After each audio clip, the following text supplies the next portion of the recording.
to the Facebook Live video, you can mute yourself and you can switch off your camera. Okay.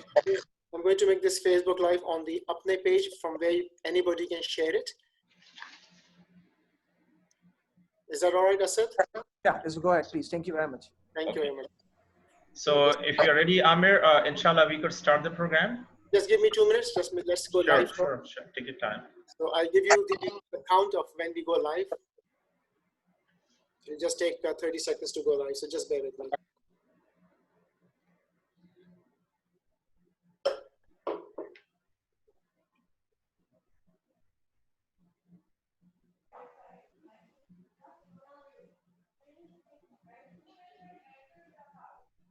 May I request those who are not panelists or the speakers to please switch off their mics, please.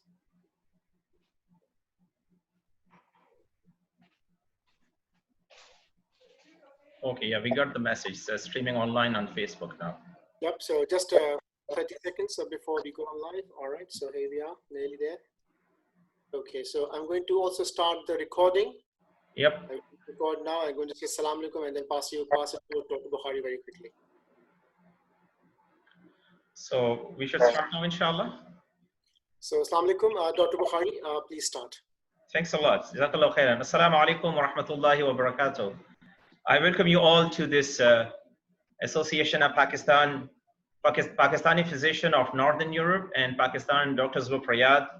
This is a joint seminar. I welcome you all.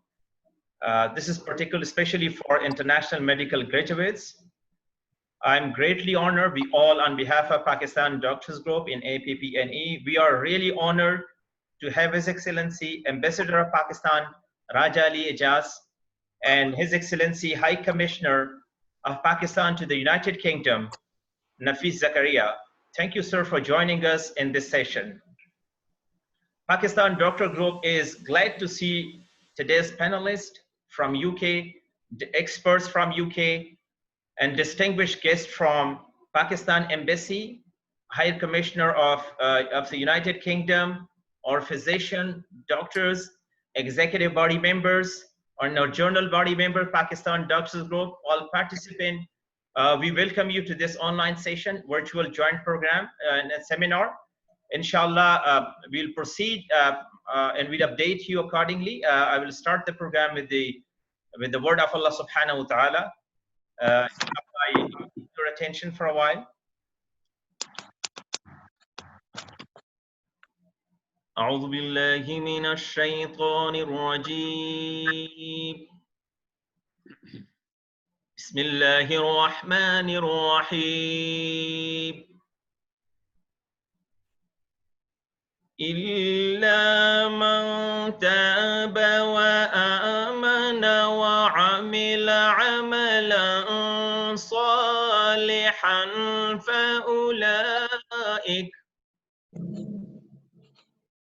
فأولئك يبدل الله سيئاتهم حسنات وكان الله غفورا رحيما. ومن تاب وعمل صالحا فإنه يتوب إلى الله متابا. صدق الله العظيم. And now the translation of these verses that I recited from Surah Al-Furqan. This part describes the qualities of believers. In this particular verse, Allah subhanahu wa ta'ala says, إِلَّا مَنْ تَابَ وَآمَنَ وَعَمِلَ عَمَلًا صَالِحًا. Therefore, those people who did the righteous deed and who believe in Allah and they repent over their sins or over their mistakes or their shortcomings, فَأُولَٰئِكَ يُبَدِّلُ اللَّهُ سَيِّئَاتِهِمْ حَسَنَاتٍ. And for those people, Allah subhanahu wa ta'ala will exchange their sin with good deeds. وَكَانَ اللَّهُ غَفُورًا رَحِيمًا. And Allah subhanahu wa ta'ala is all forgiving and merciful. وَمَنْ تَابَ وَعَمِلَ صَالِحًا. And those who repented, those who repent وَعَمِلَ صَالِحًا, and do the righteous deed, فَإِنَّهُ يَتُوبُ إِلَى اللَّهِ مَتَابًا. These are indeed the right people who really, in real sense, repented and asked Allah subhanahu wa ta'ala for forgiveness. May Allah subhanahu wa ta'ala bless all of us. May Allah subhanahu wa ta'ala reward for whatever we hear and our righteous deed. May Allah subhanahu wa ta'ala accept that. Jazakallah khairan. So I would like to introduce the mission and vision of Pakistan Doctors Group. Just I will take a few moments. This is a joint seminar. Many of the participants were joining us from Pakistan, UK, and Saudi Arabia in particular.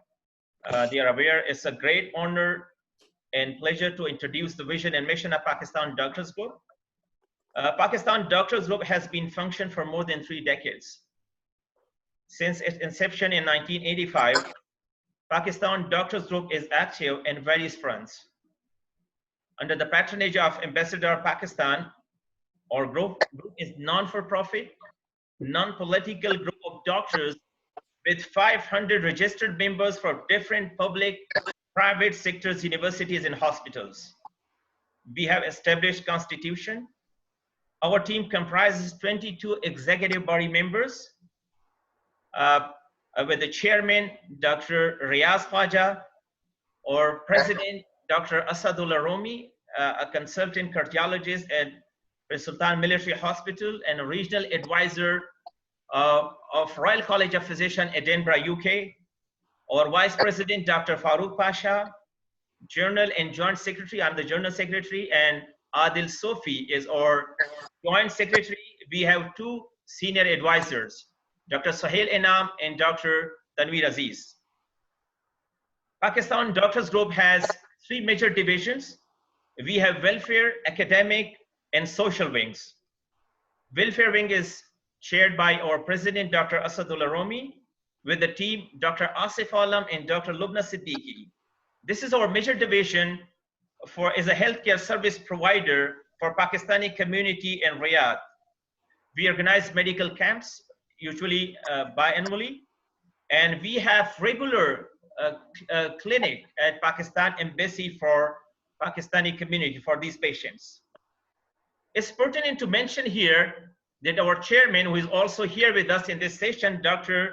Riaz Khwaja, is the recipient of the highest civil award, Sitara Imtiaz, from the government of Pakistan. I think this is really a great recognition of Pakistan doctors for the services that we are having for the community for the last 3 decades in Riyadh. Thank you, sir. We are really honored, Dr. Riaz Khwaja, for this highest civil award. Our academic committee or academic wing is chaired by Dr. Sahil Enam, and with the member Dr. Tazim Hussain and Dr. Shad Ahmed. They are taking care of the academic activities like seminars and workshops. And you can see that today's event as well is because of their efforts. And I think this is one of the best service that they are providing to junior physicians, interest and medical graduates. And Dr. Tanveer Aziz is the chairman of the social wing. I think he's got the most toughest and most interesting part of this Pakistan Doctors Group activity, who is bringing together a galaxy of these doctors, professionals, organizing different social events like family get-together. And the most popular is our family picnic, annual family picnic. Everybody is aware of that, and those who are living in Riyadh, and His Excellency is also is very fond of and always available, mashallah, for encouraging all our activities. And we also have picnic parties, Eid Milan parties for all Pakistani physicians here.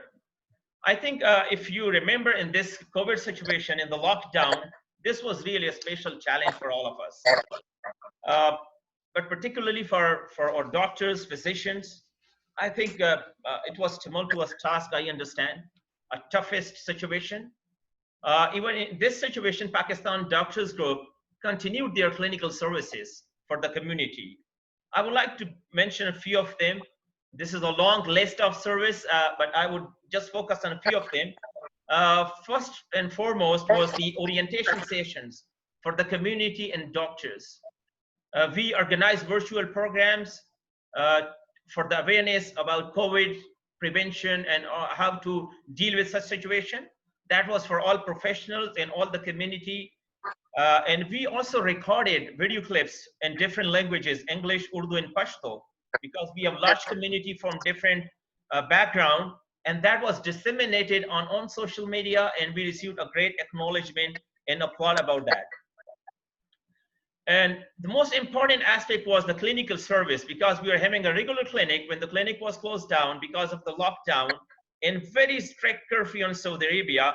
We initiated helpline service, that is introducing a 24 hours available online service where patients, we were receiving calls from different patients by our clinic nurse. She would, after initial assessment, would try to arrange a booking for with the specialist, relevant specialist and consultant. And our rota was regularly updated by the welfare wing, and they tailored the need for the community. So they look into the situation where exactly is needed. So they picked all those consultants from different hospitals to provide these services to our patients. And we had free uninterrupted lab investigation, radiology services, pharmacy services. And in the center of Riyadh, if people are aware of that area, is Hara, where we had pharmacy plus services, and about 1,000 patients got benefit from this service. We provided free medication, free lab services, free radiology services. I think that was really a great contribution, and we highly appreciate our general body members or executive body members that they spare no moment, no effort to make sure that the community is receiving all clinical care. Majority of our Pakistani patients, they were admitted in different hospitals. So that was again another way many of their dear ones and their relatives could not get in touch with these patients. So I think Pakistan Doctors Group, alhamdulillah, scattered in different hospitals, in different clusters. Many of them were working as a directors in many clinical settings. They helped us a lot. They monitored those patients, they facilitated, made sure that they are getting the right care. And alhamdulillah, they were updating the relatives, the relatives of the patient on regular basis. That was again highly appreciated. So during the lockdown, another aspect that we were looking at, those Pakistani physicians who are on visit to Pakistan, and they were stranded because of the suspension of flights and restriction of the entries to the kingdom. So there was one challenge that all our executive body members, and especially our media secretary, Dr. Mubashir and Dr. AsadUllah Roomi, they came up with this solution in contacting Ministry of Health, liaison with the Pakistan Embassy. Alhamdulillah, we were able to bring those physicians back in their kingdom, and they are already arrived here, and some of them are arriving, and they have resumed their duties, and they were separated from their families for a long time. So bringing them together was a kind of a family reunion for all of us. And I think the last thing that we mentioned, which is very important, was many of our physicians, they sacrificed their life in this pandemic. And that was very painful and shocking for the entire community, and especially with their families. Pakistan Doctors Group organized virtual condolence. And those family who are in crisis, they were provided right help. There were many families that were in crisis because of the financial situation. They were other than doctors. They were our Pakistani community, poor class, and they didn't have salaries for a very long time. So Pakistan Doctors Group, in coordination with Hajj Group, effectively provided a service. They provided food items for around 7,000 families. Alhamdulillah, that was again highly appreciated by the community, and that was possible because of your help and support. We are so much thankful and so much obliged for all the courtesy and the kindness and the sympathy that you have for the community. And we hope that inshallah we will together continue such services. I will not take further time because today's session is extremely important for our graduates, physicians, all our doctors are here. I will hand over to our president, Dr. AsadUllah Roomi, for further proceeding of this seminar. Thank you, Dr. H.E Bukhari, for nice elaboration of the Pakistan Doctors Group Riyadh. Respected physicians, His Excellency Mr. Raja Ali Ejaz, Ambassador of Pakistan in Saudi Arabia, His Excellency Mr. Nafees Zakaria, the High Commissioner of Pakistan, UK. Assalamu alaikum wa rahmatullahi wa barakatuhu. This combined PDGR or APPNE webinar for IMGs, I think giving us a platform to share knowledge, experience, and expertise across the globe. First of all, I would like to thank the PDGR Academic Wing, their extraordinary efforts on organizing this event, especially my academic secretaries, Dr. Shad and Dr. Tazim. Thank you very much. My special gratitude to Dr. Amir Burney, the president of the APPNE, his co-partner, Dr. Naseem Waraij, and my General Secretary, Dr. H.E Bukhari Sahab, for giving us this opportunity to bring the physicians of the Middle East and the UK on this arena. And so we can learn from your experiences.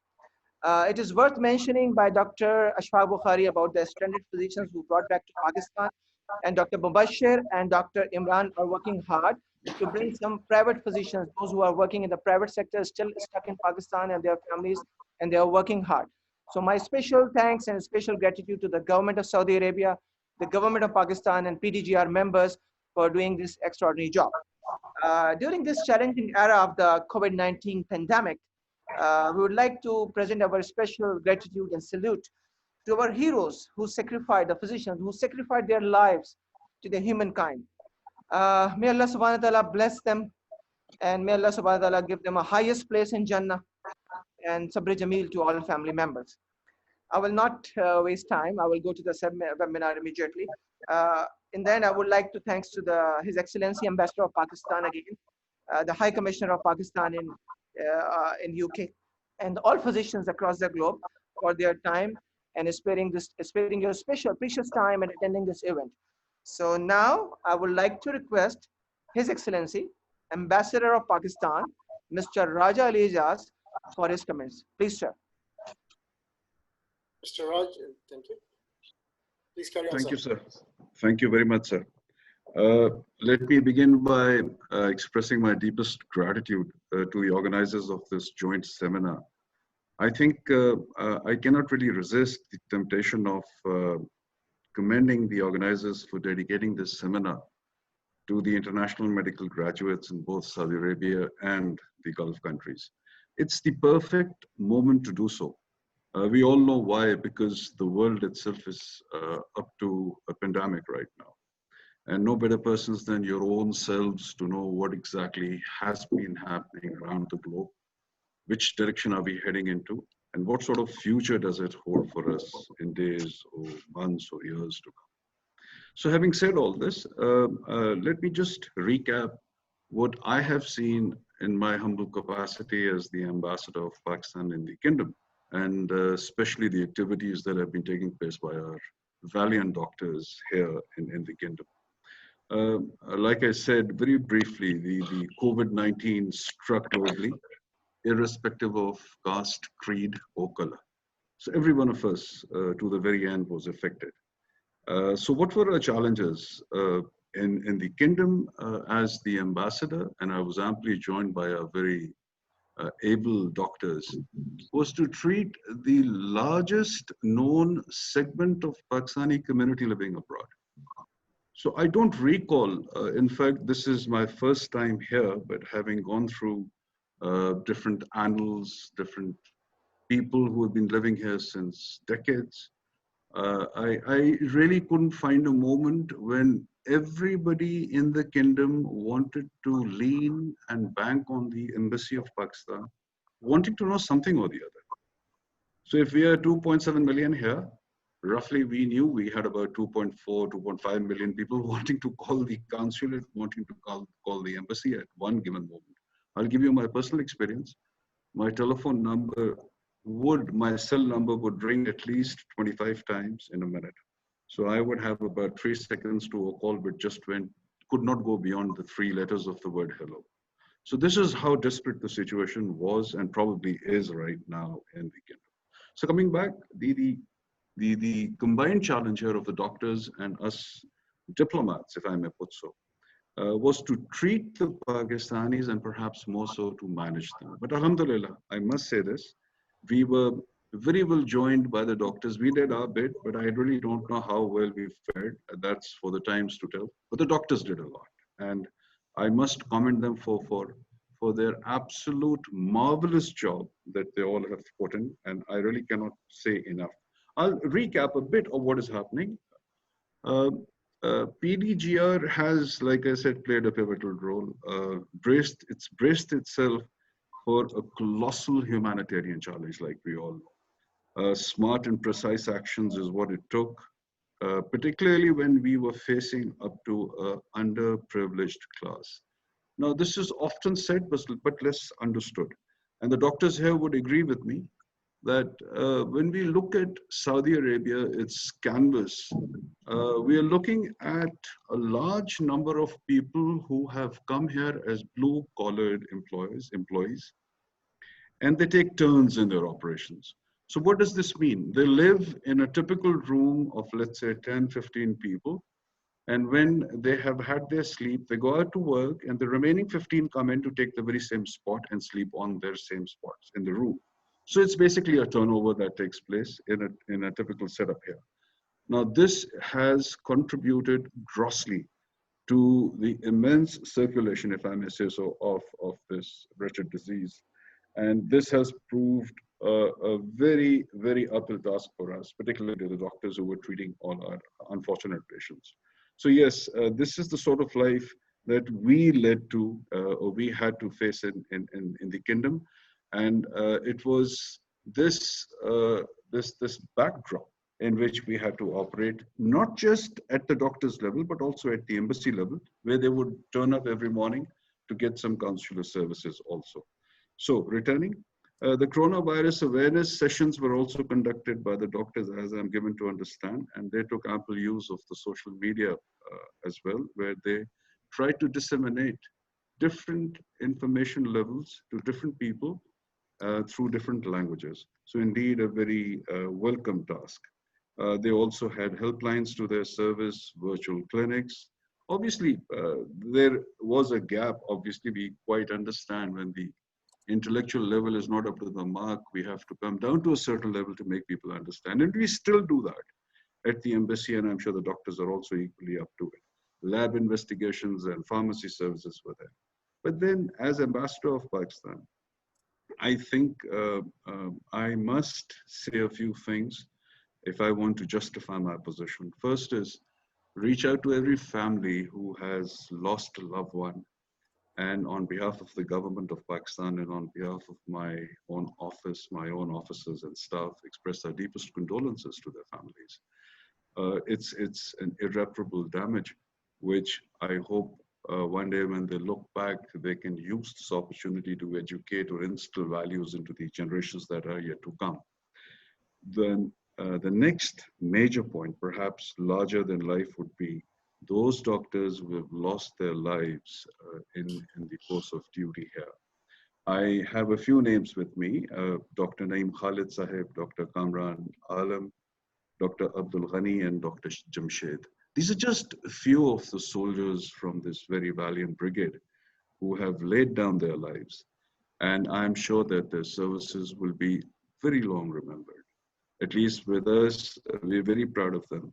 And I must also make a mention of the Saudi government here, who left no stone unturned to raise our flag to the highest pole and in defining the roles of these doctors in the local community here. So I'm sure Dr. Saab would agree with me that the Saudis really acknowledged the support and the role that they played here, the doctors who have lost their lives. Last but not the least, I take my hats off to PDGR for being so very helpful in opening up a new vista for the doctors who were in Pakistan before the onset of COVID-19. And Dr. Roomi had a word with me, and he wanted, in fact, he requested if we could do something to get those doctors back on track in the kingdom so that they could help fight the COVID-19 in kingdom.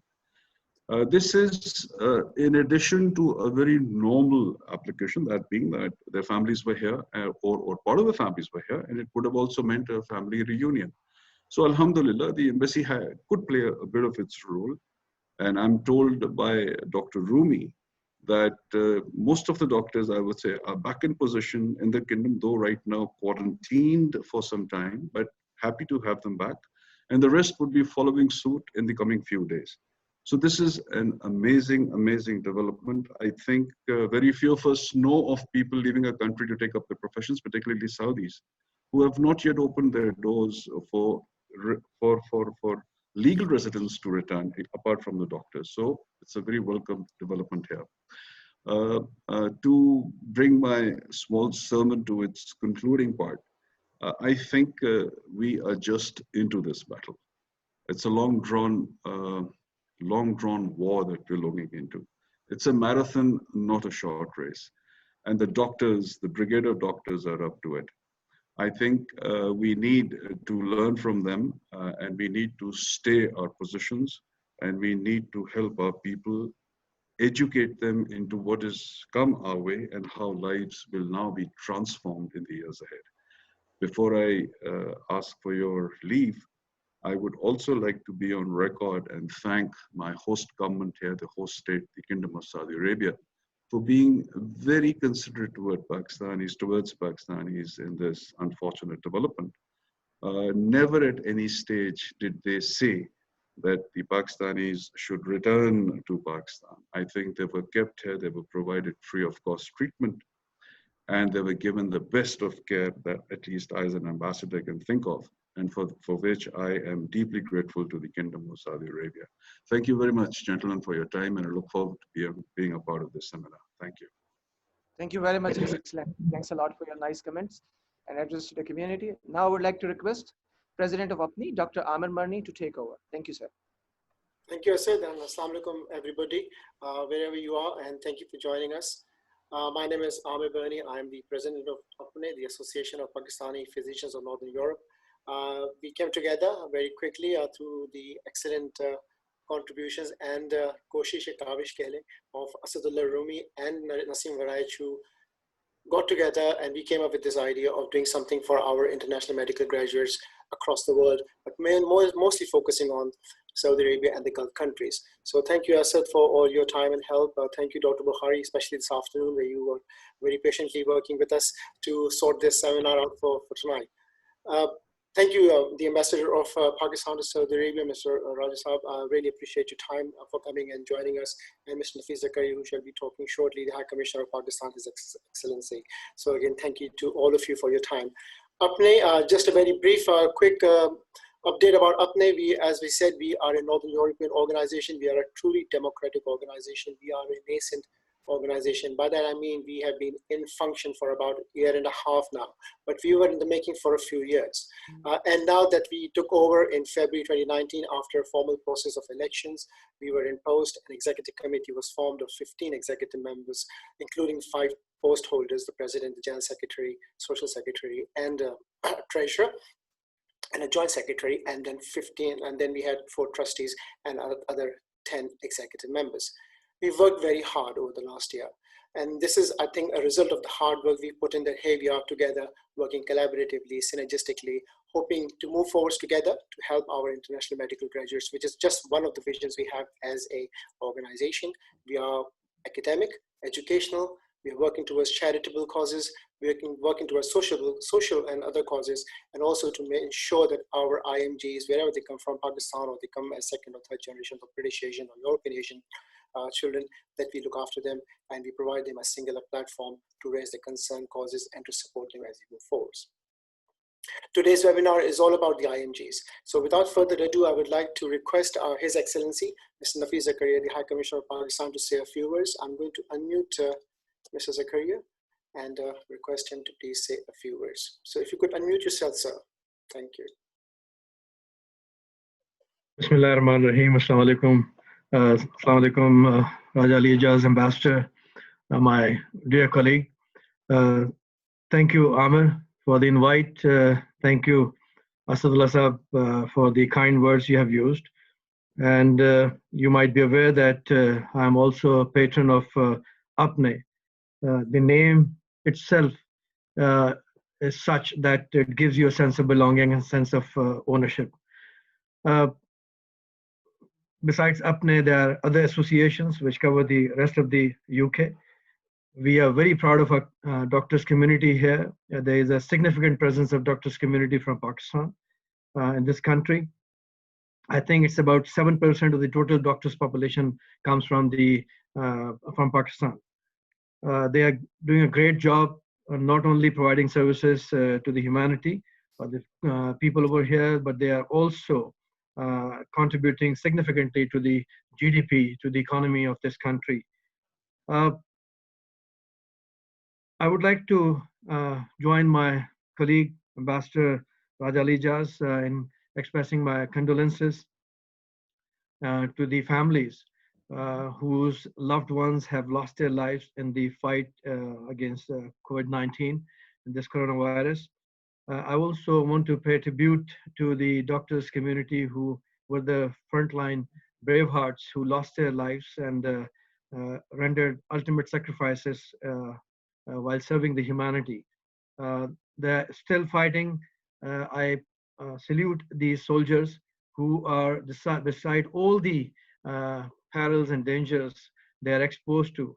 They and their families have actually put up an excellent, very brave show.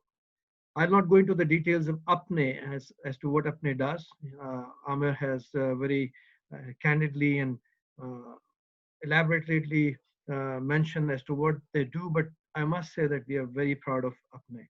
We're very proud of all the Pakistani doctors, not just here in UK, but all across the world. APPNE has been actually holding the camps in Pakistan to provide relief to the common people. They have been actually extending their services to common Pakistani men and women and others in Pakistan through telemedicine and through virtual consultations. I also want to say that during this, we are already into a phase where the entire world is facing. Am I audible to everyone? Yes. Yeah. We are facing a very challenging time, and this COVID-19 challenge has actually provided us an opportunity to learn a lot. We faced a lot of things, and I want to commend the doctors community here that they not only provided relief to the patients and those who were actually needed their medical support, but they also extended support to those who were stranded here and they belong to their own community, and they also extended a helping hand to Pakistani community Pakistanis who were stranded here. It was a very unique experience for us as the High Commission. I was entrusted with the responsibility of facilitating the repatriation of all these stranded people here. We had thousands of them. We still have a lot of people stranded here. We actually coordinated with the government of Pakistan. PIA played an excellent role, and the PIA ran special flights. Government of Pakistan extended full support to us, and we were able to repatriate more than 3,000 people from here, including a large number of doctors as well. But there are still doctors here who are waiting for their turn to go back or take the exams here, PLAB exam, because everything got cancelled here. But I want to say that in this challenge of COVID-19, I also found an opportunity. The opportunity was to see how Pakistan could figure into this whole scenario, a new domain where there was an element of the aspect of commercial entry into this domain. Pakistan, I contacted the textile manufacturers in Pakistan, and over a period of 4.5 months, I was able to actually mobilize many people in Pakistan, especially the textile sector people whose orders got cancelled, especially in the West, and they were looking for the ways to make up for the losses they had incurred, and also especially they were worried about those petty workers who used to work for them. So what I did was that I invited their attention to the requirement, the huge requirement of personal protective equipment, which got created because of this coronavirus situation here, and also across Europe and also globally. And they started, actually, I started gathering people.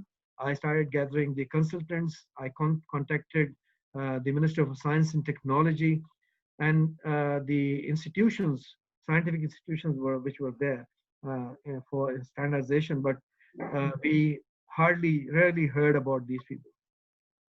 So what happened that we eventually was able to form a very solid forum in Pakistan, whose members are textile manufacturers. They are now into manufacturing PPE. We were able to make a breakthrough by making indigenous ventilators in Pakistan, a variety of them, meeting the European standards, because we laid the foundation on those standards to build the ventilators. And Alhamdulillah, I was able to get some suppliers who are world-renowned suppliers. Medline, you may have heard. I'm sure the doctors community must be aware of Medline. They're the largest supplier in the world of PPE. And I was able to get some British marketeers who were started marketing our products into British market as well as in EU. So I think this is something which we all need to, this is a learning for us, that amidst challenge of COVID-19, we were able to see the opportunity also for the people in Pakistan, for the business in Pakistan, and also connect Pakistan to in a very different domain with the rest of the world, where there was a huge demand for PPE. They lacked the resources to meet that demand, and we were able to. We started bridging the gap. Government of Britain was the first client of the government of Pakistan to get millions of masks, surgical masks from Pakistan, and I'm very happy to note that there had been no complaints in this. I also want to thank United Kingdom, the government, because they extended huge support through WHO to Pakistan to fight the COVID-19 situation in Pakistan. They also extended a lot of support to us in many different ways through different sources for Pakistan to be enabled and develop its capacity. I think I have said enough. I would like to once again express my gratitude. One aspect which I actually wanted to say, but I missed, was that the doctors community, APPNE, and their another offshoot is not really offshoot, but they are related to them, is Dogane, the Dow Medical Association, of whom I am also a patron. They started something which is very heartening, and that was I telling people that ask your children, the third generation Pakistani community, that to ask your children to join this noble profession and increase your strength here in this particular domain. And they started counseling the people, youngsters who were about to graduate, to invite their attention to this field, for them to join the medical field. They also started online counseling of the young doctors, and I'm sure that in this group also I heard that they're fresh graduates who might be willing to or looking forward to come and render their services here in the United Kingdom, which is world's 5th largest economy and one of the most advanced countries in every sense. So I want to thank APPNE, I want to thank Dogane, I want to thank all the doctors community, all the members of the doctors community here for their service and for their contribution. Thank you very much. Thank you very much, sir, for your time and kind words. I must thank both the Ambassador of Pakistan, who is patron of PDGR, of Mr. Raja Ali Ejaz Sahib, and Mr. Nafees Zakaria Sahib, His Excellency, the High Commissioner of Pakistan to the United Kingdom, for taking the time out and spending some time with us and saying those kind words. You are most welcome to stay with us, but I appreciate that you are extremely busy. Both of you are very busy in other activities. If you want to stay with us for as long as you wish to, please do. And if not, then we would say thank you again and goodbye if you want to leave the proceedings silently, because we will be very swiftly moving on to part B of the event, which is really the major event of tonight. And I must say thank you to all of our participants for waiting patiently all the way through. So thank you, both of you, sir. So moving on for tonight, we have three moderators. Mr. Naseem Varais has joined us as well. Myself and Mr. AsadUllah. We are going to keep an eye on the questions as they move along. Quite a few questions have come through the chat box already. It is my pleasure to inform that we have, mashallah, from the UK, from APPNE, we have 4 panelists and 4 mentors. So first with the mentors, my first mentor is Mr. Ahmed, who is also the General Secretary. And as we go through, we will ask each mentor to please introduce themselves as we go through later on. Second mentor is Dr. AsadUllah, who is also from the UK and a pediatrician. We have Mr. Amir Khan, who is a surgeon as well, and he's a mentor. And then we have Mr. Ahmed, another surgeon from the UK, who is also acting as a mentor today. So they will also be taking your questions. On the panel, we have some fantastic doctors, Dr. Bilal Malik, we have Dr. Nabil Sami, we have Dr. Hamzah Khokhar, and we have Dr. Adnan. So they are all experts in their field. They will introduce themselves as we go through. So I shall begin with the first question. Quite a few questions have come through, and I would like to ask the first question, and then we will request the moderators to take one question each, and then direct them to the panel panelists as we go through. So quite a few questions came to us initially right at the beginning, and the first question I would like to ask is from a doctor who is asked that after doing MRCP and SCE in dermatology, what are the options in the UK? And what will be the starting job title, like will it be an SHO or a registrar or a consultant? And the second question linked is that, is there any value of FCPS or MCPS dermatology? If a person did MRCP along with FCPS, MCPS Derma, there will be an FCPS dermatology. Will they give that any benefit in the UK? I'm going to request Dr. Bilal to please respond to that question. Dr. Bilal Haider. Thank you, Dr. Burney. So guys, my name is Dr. Bilal Malik. I want to say thank you to coming to this event. So I am one of the dermatology trainees here in the UK. So this question is of very much interest of me. So yeah, MRCP is a prerequisite. So it will serve you 2 things. It will give you registration with the GMC as first. So it is as a postgrad qualification. Plus, it will help you to get the ST3 or specialist training in dermatology as well, because that's one of the prerequisites of that. Now, if you bifurcate it into non-training posts and training posts, now SCE, if you have done that in derma, I'm quite sure there's a lot of jobs that are available in dermatology for trust grade jobs called. So they are trust grade, some are at SHO level, but more at specialty registrar level, which is non-training jobs at the moment. But I'll tell you what's the benefit of the non-training jobs as well. So SCE will take you a step further, okay? When I say a step further, there's a part called CSA. So I have seen different specialty doctors taking that part towards their CSA route, towards their consultant jobs. So an SCE is a prerequisite for that as well. So once you do the MRCP, you've got your SCE, and if you're a specialty doctor, and if you've done your competencies, which are set out by Joint Royal College Board, Training Board, then you are able to go through the CSA route, okay, and apply for the consultancy jobs as well, and specialist registrar, on the specialist register on the GMC. So that serves the first question. So there are a lot of jobs in dermatology, but the selection criteria is quite tough with them as well. So remember that. With the gastro training side of things, I must tell you, you have to go through a lot of hoops. It's not an easy task, to say the least. I went through my training in medicine and then went to dermatology afterwards. And you need to be a really, really good candidate to be there. I think I've seen a couple of people, not a couple of, a few people who had SCE derma as well before they even joined the dermatology.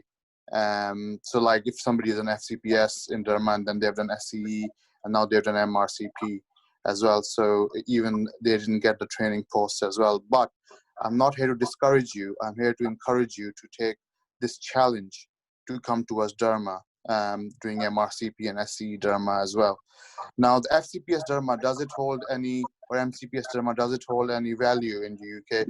Now, any experience in dermatology is seen as golden opportunity for you to get a job here in dermatology, even at a trust grade level.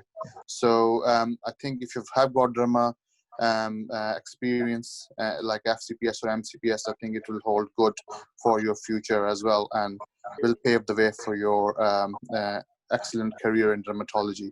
So don't lose heart by anything that I've said with regards to the training side of things. It's always hard to get into training, but there are other routes to get to your specialist register at GMC, which is the CSER route. So please do consider dermatology. We are in dire need of dermatology. There are Sami dermatology consultant posts that are vacant across the UK, and likewise the other specialty doctor jobs. So please consider this job. Thank you very much. Thank you, Bilal, for that very comprehensive answer. I hope that's answered the question as well from the doctor. Before we go to the next question from Naseem Baraj, my Jazz secretary, friend and colleague, Mr. Irfan Akhtar, would like to make a comment and say a few words. So Irfan Akhtar, you can go ahead, please. Bismillah ar-Rahman ar-Rahim. Assalamu alaikum, everyone.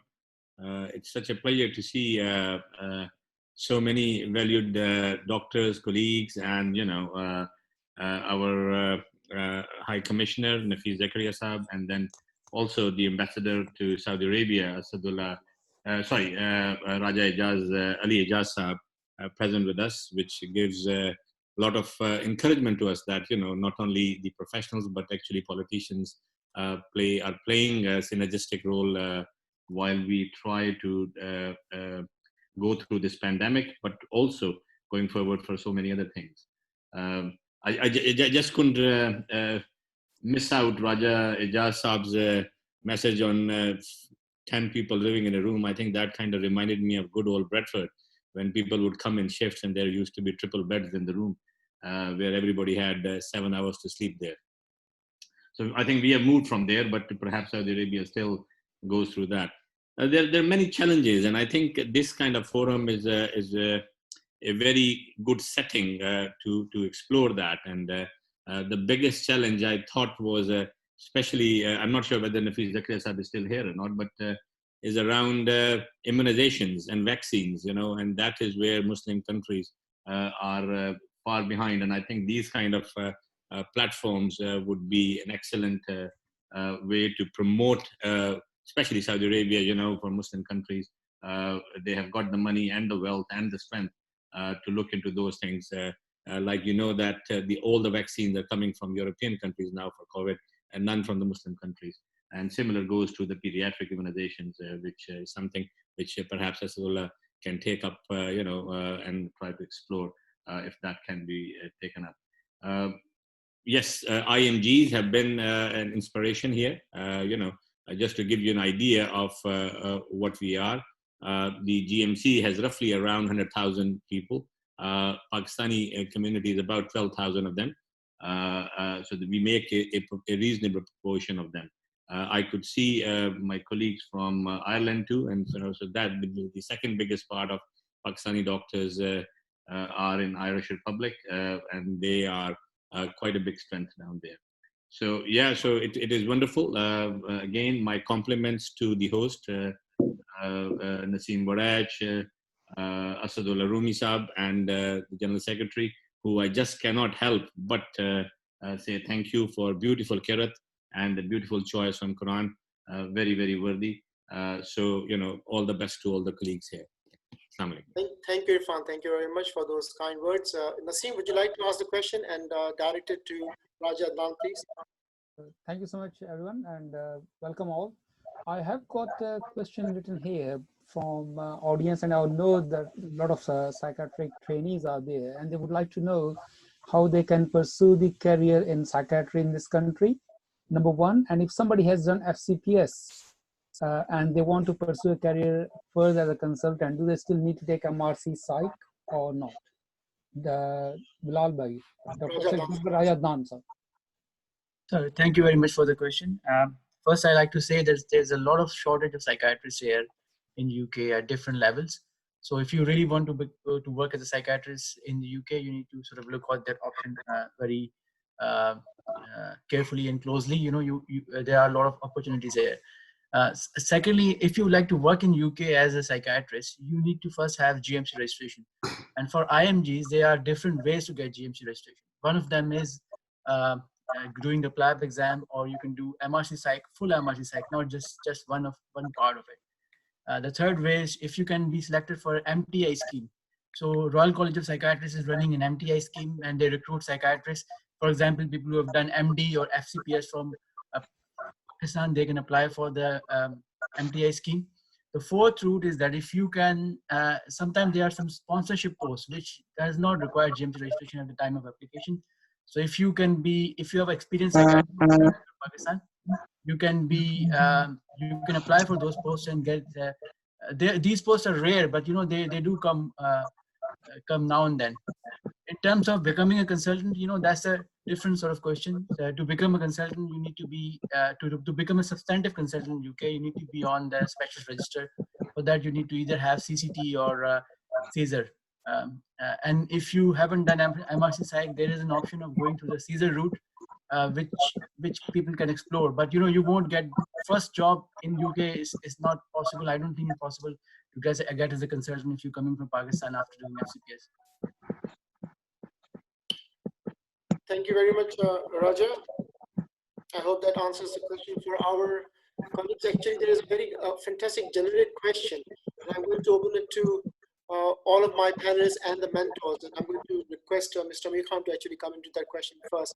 The question is from Inam Huda, which is regarding the GMC registration through sponsorship route. Are there different types of sponsorships, and what are the types that the IMGs should seek for consultant or non-training posts? So I'm going to try and unmute Mr. Amir Khan.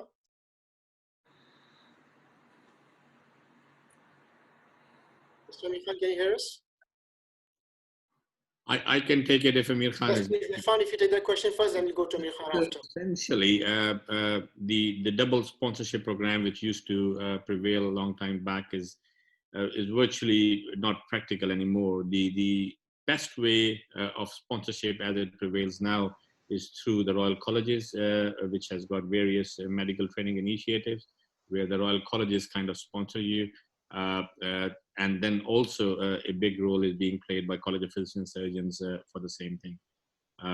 The MTI rule, which we call as, perhaps may not be very relevant for the people living in Saudi Arabia or Gulf countries, because MTI program, where the Royal College, independent, you know, all Royal Colleges, psychiatrists, physicians, surgeons, and pathologists, they all kind of give you in all cadres, starting from very juniors to senior people. They do sponsor you for that, but you have to be from the underprivileged world. So, I mean, I can give you an example of my own MTI who could not get through simply because the doctor was working in Saudi Arabia, but then we had to go through a second phase of a reapplication to get them sponsored through the Royal College, because the first preference is always towards the underprivileged countries, and there is a list of underprivileged countries, Pakistan being one of them. The second route, of course, is through College of Physicians and Surgeons, which you guys can try. College of Physicians and Surgeons has got a good liaison across a big footprint in the various trusts of UK, and it regularly enrolls people into various grades, into various specialties, depending upon their demands and the need required. So if you would like to take that opportunity or try to take that route, try to get a consultant from a trust where various MTI programs are prevailing. You can go through the website of Academy of the Medical Royal Colleges to get more information around it and be prepared of how to prepare your application. Equally, you can get through the College of Physicians and Surgeons if you are a member of or a fellow of the College of Physicians and Surgeons. APPNE plays a big role in helping out such candidates. So if you want to have more information or a precise information, write to education@appne.uk and you will get good advice over there. Okay, Ahmed, can I enter in this? Very much. Yes, Saab, if you would like to say a few words. I mean, I think that a lot of people in the chat box are asking about FCPS as a basic qualification to enter into the United Kingdom. I think no matter FCPS, are you done in the anesthesia, cardiology, ENT, whatever it is, I think that qualifications, you need to have a British qualification to enter into the training system or enter even to the non-training system. Non-training system will going to take you first, but you need to do the exams before you do any sort of progression, either to the Caesar routes or to the training routes. I mean, FCPS as a fellow, they do not accept you as the qualification equivalent to the local British exam. So I'm afraid whoever is doing this thing, no matter how much experience you have got it, you need to do the British exam first before enter to the either training or non-training pathways, which will going to lead to the specialist register. So, Dr. AsadUllah, Roomi, would you like to take a question for the panelists, please? Yes. I would like to a simple question. Any tips regarding the PLAB 2 examination for the students? It's a very common question and everyone is asking. And also, when will the PLAB 2 exam is going to start in UK? Okay, can we request Hamzah Khokhar to please start with that response, and then we'll take it to Shabnam. Dr. Hamzah Khokhar, can you please come forward and answer to that question? Thank you, Hamzah.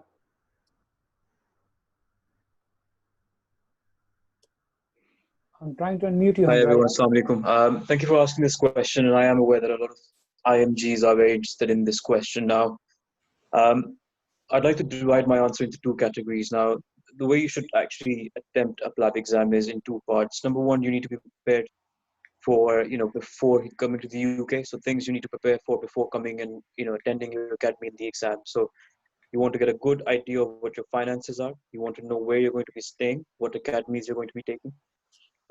You want to know what sort of timeline you want to have to prepare for the exam. So, my experience was I had about 7 weeks to prepare, which included about 2 weeks of academy and then about 4.5 weeks approximately of sort of preparing on my own for the exam. You want to know where you're going to be living. You want to know what your transport is going to be. So you want to know how far your accommodation is from the academy and how far you're going to be from the exam site. And finally, I think one thing that we do sort of overlook is you want to have, a good idea of what you're going to be wearing on the exam date. So it's very important to have comfortable clothing, which is, following the regulation of the GMC in terms of the PLAB examination, but something you're comfortable in a stressful examination such as a PLAB exam.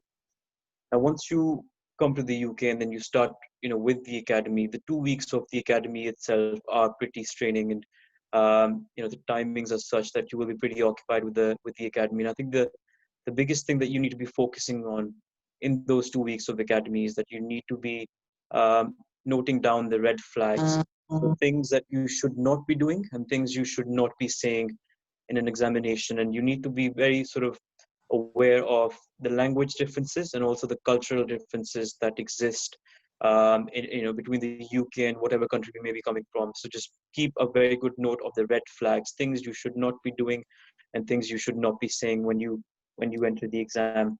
Pick your study partners very wisely. So have up to 2 to 3 study partners. Having more than that, I think, can saturate the limited time that you will have during an examination. And make sure the study partners you pick are, they're very honest with you. Often we have the tendency to study with people that are going to be, just upload, just saying that you're doing a good job. But you want to have partners that sort of really pick the things that you're doing wrong during that study period. Manage your time really well. So that begins when you're preparing.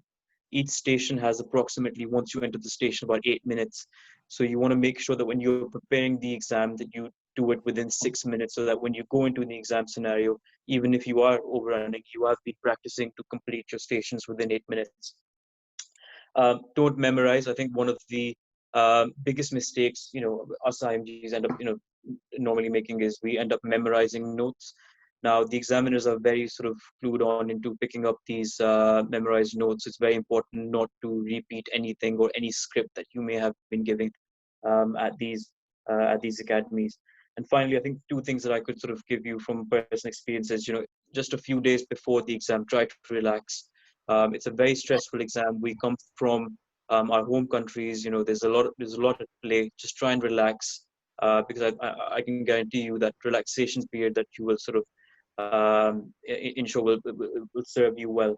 And during the exam, it's a stressful exam. Even if you think your stations are going not as what you'd hoped, don't worry. Often you'll find that the stations that you do not do well in are the ones that you score highest in.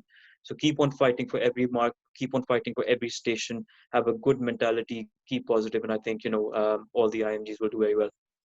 Thank you so much, Hamzah. Thank you. Shabi, would you like to give some tips for the PLAB exam? Shabi Ahmed.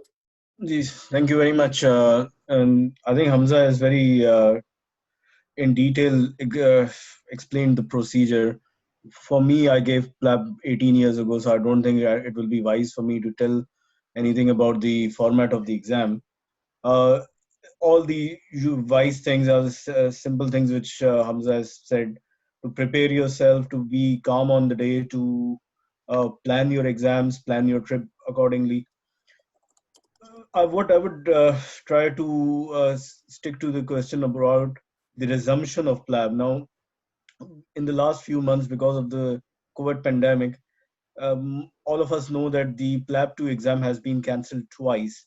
First in March, and then the revised dates that were given for June, July, they were cancelled again. And that was purely because of logistical issues, secondary to the social distancing rules that are being placed in the country because of the COVID pandemic. However, the good news is that GMC has restarted booking for PLAB 2. Now, there were 240 students who have been stuck in the country for about 4 to 5 months now, whose exams have been cancelled twice. Now, naturally, they will be given priority, and the early dates for August and September would be allocated for them. Now, following that, the candidates from across the world are free to book the further slots whenever the first slot is available. And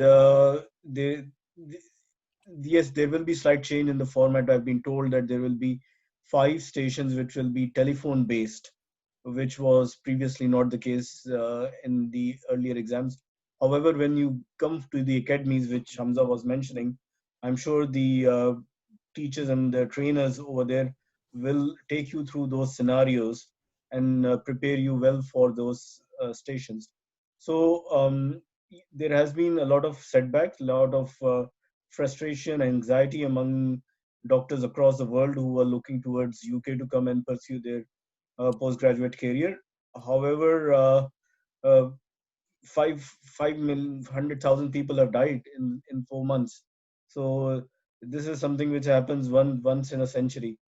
So we just have to look at the bright side that we are, alhamdulillah, alive and well, and we will, inshallah, these things will be behind us soon, and we will proceed with further efforts in our careers. Thank you so much, Dr. Shabi Ahmed. Shabi Ahmed has worked extremely hard with the APPNE task force team, and he knows a lot of the information around PLAB, the current situation, and GMC. We have a task force in place which has been liaising with the GMC as well. So if you have any questions around the PLAB exam and the current scenarios, please email us info@appne.uk or corporate affairs @appne.uk. But the best email is info@appne.uk. So please stay in touch with us. One clinical tips for the PLAB 2 exam. Yes, please, and then I'll go to Shahid Latif after. PLAB 2 exam. One important thing is they will going to assess your communication, your clinical skills, how you communicate with the patient. That's some key things for very simple things.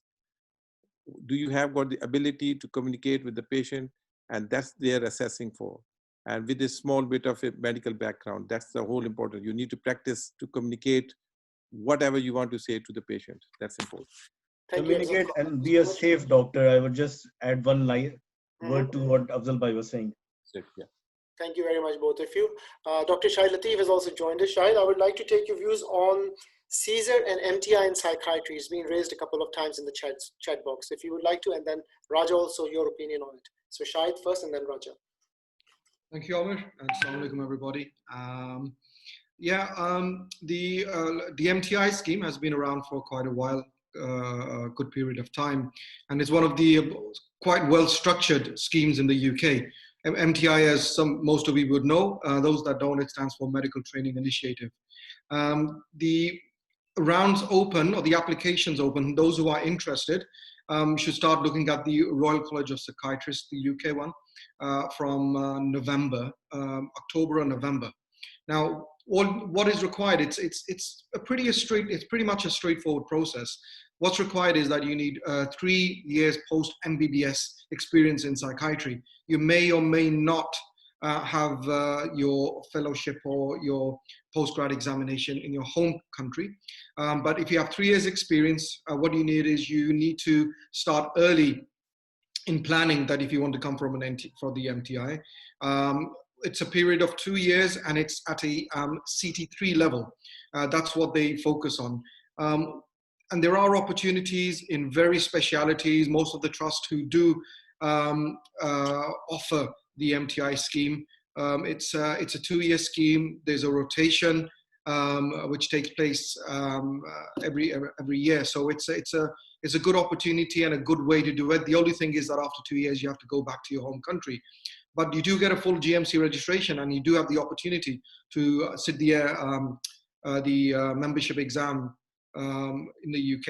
And they are the trusts are most of the trusts are normally quite supportive. In relation to the CSER scheme, now a lot of changes have taken place over the last, especially in the recently, and as Raja was saying earlier on, there is a need and there is a requirement for psychiatrists in the UK. So if anyone who is considering taking up taking up a post or wanting to come to the UK to train in psychiatry, it's the ideal opportunity to do so. You're most welcome to get in contact with Raja or myself for further information. But with the CSER, what is required is that when you come into the post, if you do not get a training post, if you are unable to get a training post, what you can do is you can go into a post which is recognized, and you can spend at least 1 or 2 years. This is obviously post PLAB.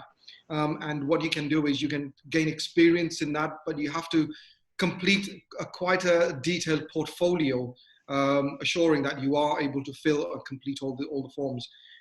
It's quite detailed, but what I would urge at the moment is that it is pretty much straightforward at the moment. And what the GMC is doing at the moment, or what they have said just recently, I think only this week, is that they will be offering all CSER, all those applying for CSER, they will be offering them CCTs, meaning that they are making it easier for doctors. So that's all. I don't know whether Raja wants to add anything to that. Raja, if you'd like to add something, please. Yes, I think I will say, I will agree with Dr. Shahid was saying. CSER is possible in psychiatry. If you come here and work here, it's not possible directly to apply for CSER while you're working abroad. But that is something, that is one of the routes which a lot of people have taken.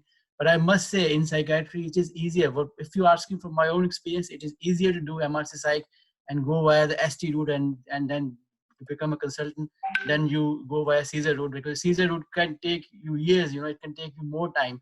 At least in my experience, I've seen people spending more time on CSER route. So I would say, if you are a psychiatrist, don't be afraid of MRC Psych. That is the exam that you can do. I know many people who have done MRC Psych while they're working abroad, while they're working in Pakistan and all that. So don't be scared of MRC Psych. That's probably the easier route for an international psychiatrist. Can I come in for please? There are a lot of questions I'm looking at in the chat box around CSER route. So first and foremost, CSER is not an impossible route. CSER is not a very difficult route. CSER is not something which is for few only or selected only. Anybody who puts his hard work, dedication, will get CSER. There is absolutely no reason for anyone who works hard, put times in. There is no shortcuts in life. You have to keep that in mind. Now, I must say that the CSER which Raja was just mentioning, which many years ago, I think 2006, 2010-ish kind of area, you could get a medical CSER or medical specialty CSER. I won't know about psychiatry, but medicine I'm talking about, by taking the same experience outside if it gets accepted by the panel. But now it is all about the Royal College curriculum. So you have to fulfill the same core curriculum which a surgical training, I'm a surgeon, so I'm training, and other people can talk to you about, like Afzal can tell you about pediatrics or Shabi can tell you urology. But as long as you have fulfilled the ISCP curriculum guidance, I see no reason why you can't. But there is a lot of slip between cup and the lips here. That ICP surgical curriculum demands dedication, hard work, and time. If you're ready to put that in, there is no reason to stop. There is nobody stopping you. Okay. I still want to add something about pediatrics. Yeah, thank you very much. That's the crux of it. Okay, if you want to go to the Caesar route, you need to be very committed. You need to be very determined. One thing is, I mean, it's Caesar in different. I'm a Caesar assessor in pediatrics. Caesar is different in different specialties across the board. And it is very rightly Shahid and Raja said, it is demand and supply thing. But the thing is, they are looking for your competencies. They will go to assess you against the competencies of the special registrar. Did you acquire those competencies, yes or no? If yes, where and what's your evidence? You can't say that I have done 20 and you plus T's or then you get it. What's your evidence? What was your evidence, and were you logged it, were not logged it? If somebody signed it, somebody seen you doing it. So it's all about the evidence. Caesar is about evidence, about competency. So if you want to do Caesar, go to the Royal College website, see the curriculum, look for the competency, assess your application against those competencies. Have you achieved those competencies, ST1, 2, 3? Then there is a chance that you will going to go through the Caesar process. It is not impossible, but it's quite difficult and challenging of getting the evidence of all your competency, all your throughout the work, and that's the key of the Caesar is. Thank you so much, Bilal. I have got a question here, which is, I think, in continuation of your Caesar, about the anesthesia, people who have done FCPS in anesthesia and working in Saudi. Have anybody else who wants to answer it? I can take that. Previously, there were 3 specialties in which the FCPS was allowed to have the part 1 exempted from the initial membership exams. But at the moment, I think anesthesia is the only one. Previously, psychiatry and general medicine, and even before that, gynae was also considered, but not anymore. So if you have a full FCPS, and I repeat FCPS, not MCPS, then your part 1 or the primary exam, you will get exemption for that, and you can then go for it. But having said that, FCPS is still not in anesthesia, is still not the exam that will give you a GMC registration. So for GMC registration, either you need to have a membership exam. And one other thing I would like to clarify, especially for my Middle East colleagues, that there is a membership exam which is called as an international exam. That international exam, although it is a Royal College exam, but is not an exam that will automatically give you a PLAB exemption or a GMC registration, whereas an MRCS or MRCP or MRCOG done in UK will get you that. And the reason for that is that the curriculum for the international exam and the curriculum for the UK-based exams are different. And there are lots of people who, on the basis of their international membership exams, are hoping to get GMC registration. I'm sorry, I don't want to raise your hopes very much, but as per the GMC guidelines, this is not permissible. And therefore, you would either have to go through the PLAB route or a sponsorship route or any other route, but the international membership exam is not going to allow you. And similarly, a lot of people have done MRC GP International as well. And again, they will fall in the same category, as they would not be supported by the GMC for registration. So be careful about that. Thank you very much, Shabi. Actually, Dr. Amir, I will continue. Yes, please. Shabi, can you, because we are talking about Caesar, so I have a question continuation with the Caesar about Caesar hematology consultant, adult hematology consultant. Anyone in the panel who can comment on that? Otherwise, I will proceed to the main question. I'm not sure whether, so the thing which we have to keep in mind is the fundamentals of a Caesar program. So Caesar program was essentially an alternative route to come onto the specialist register. So as long as the college curricula of that membership exam, whether it is hematology, surgery, urology, pediatrics, each college would have their own competencies written down in a clear, explicit way. Very, very clear and explicit way. You see, when the Caesar program started back in 2006 to 2000, I think it was the Norwich guy who put the case against them, the PMED-B. It was a shifting goalpost. So your first application would go through the PMED-B board, and they would say, "Oh, you didn't do, enough of upper GI surgery." So you do the upper GI surgery, put the application. Oh no, but now you don't have enough colorectal dissections there. So it was a shifting goalpost. Now, although in many ways become difficult, but in many ways easy, that it is a prescribed prescription for you.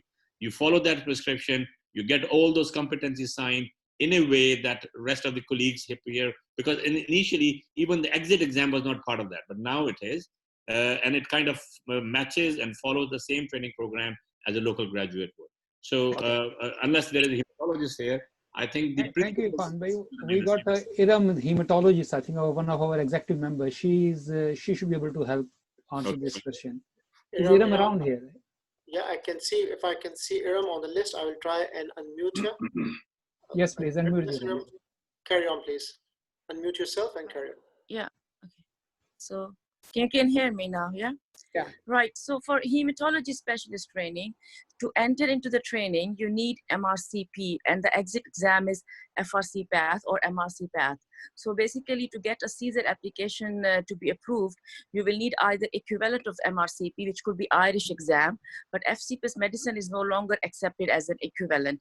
So the candidates who come from Sri Lanka, they usually have got their MD, and their MD gets approved by the college. So they basically are eligible to apply for Caesar. And we have got a lot of Sri Lankan doctors who come here as an MTI, and then they do 2 or 3 years, and further on they do 3 years, and then 3 years as a trust grade, then they do to achieve those competencies, because of course the curriculum has got some competencies which you need to be signed off. So exam FRC path can get you sign off majority of them, but you will need initial medical qualification, which is the membership, and then FRC path, because FRC path on its own will not be make you eligible to get the Caesar application approved or equivalent to CCST. Thank you very much, Iram, for that. I'm going to take another question. Before you go to the next question, Asad, I think we have a friend, a colleague from Ireland, Dr. Tariq, who wants to talk about the Irish perspective of Caesar. So we can close the Caesar topic, and then we can move on to the next question. Okay, so I'm just looking for Dr. Tariq. He is here somewhere. Can you unmute yourself, Tariq?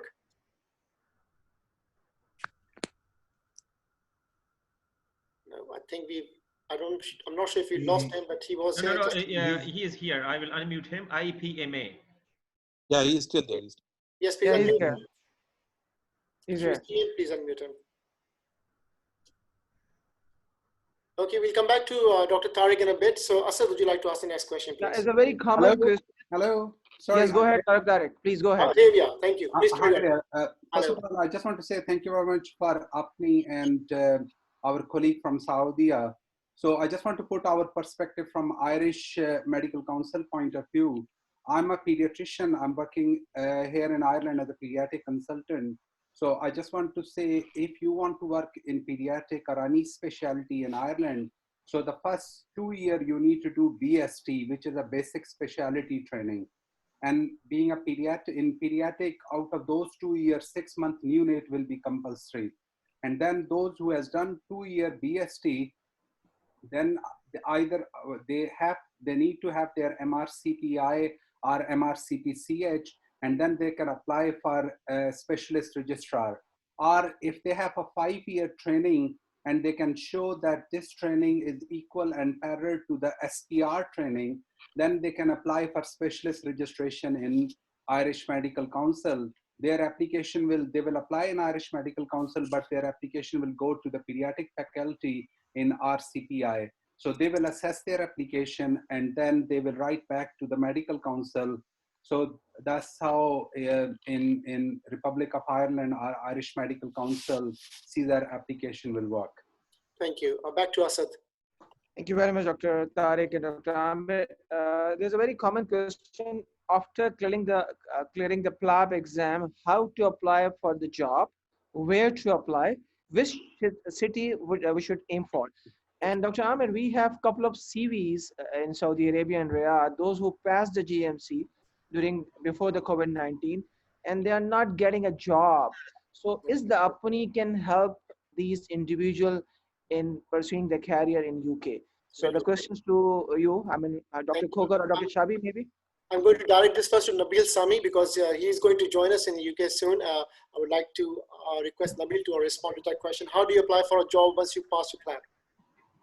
Okay, now I'd like to thank everybody on the panel for APPNE for inviting me here, and I'd like to also thank all the participants. This is a learning session, I think, for both sides. So having said that, once you get your GMC registration and you're done with your FY1, you apply for a job, right? There are various websites that are there. There's NHS jobs, etc. So you have to go track jobs. You have to go through them. Okay. Now there is this thing that there is no job, etc. I do understand that there is a lot of frustration that people have to apply for like 200 to 300 job posts.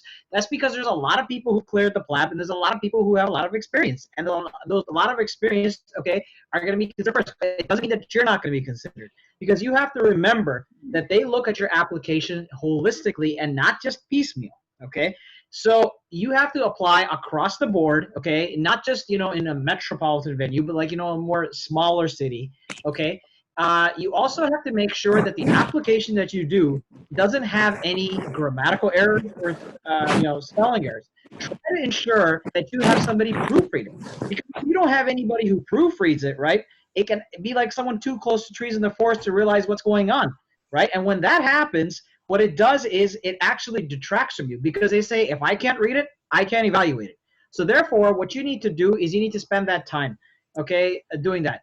Now, sometimes some people take these clinical attachments. I think in which the light of COVID-19, things are not happening at the moment, but they will happen, and those do provide some references, etc. But also, look at the fact that where are you applying? What are you applying in?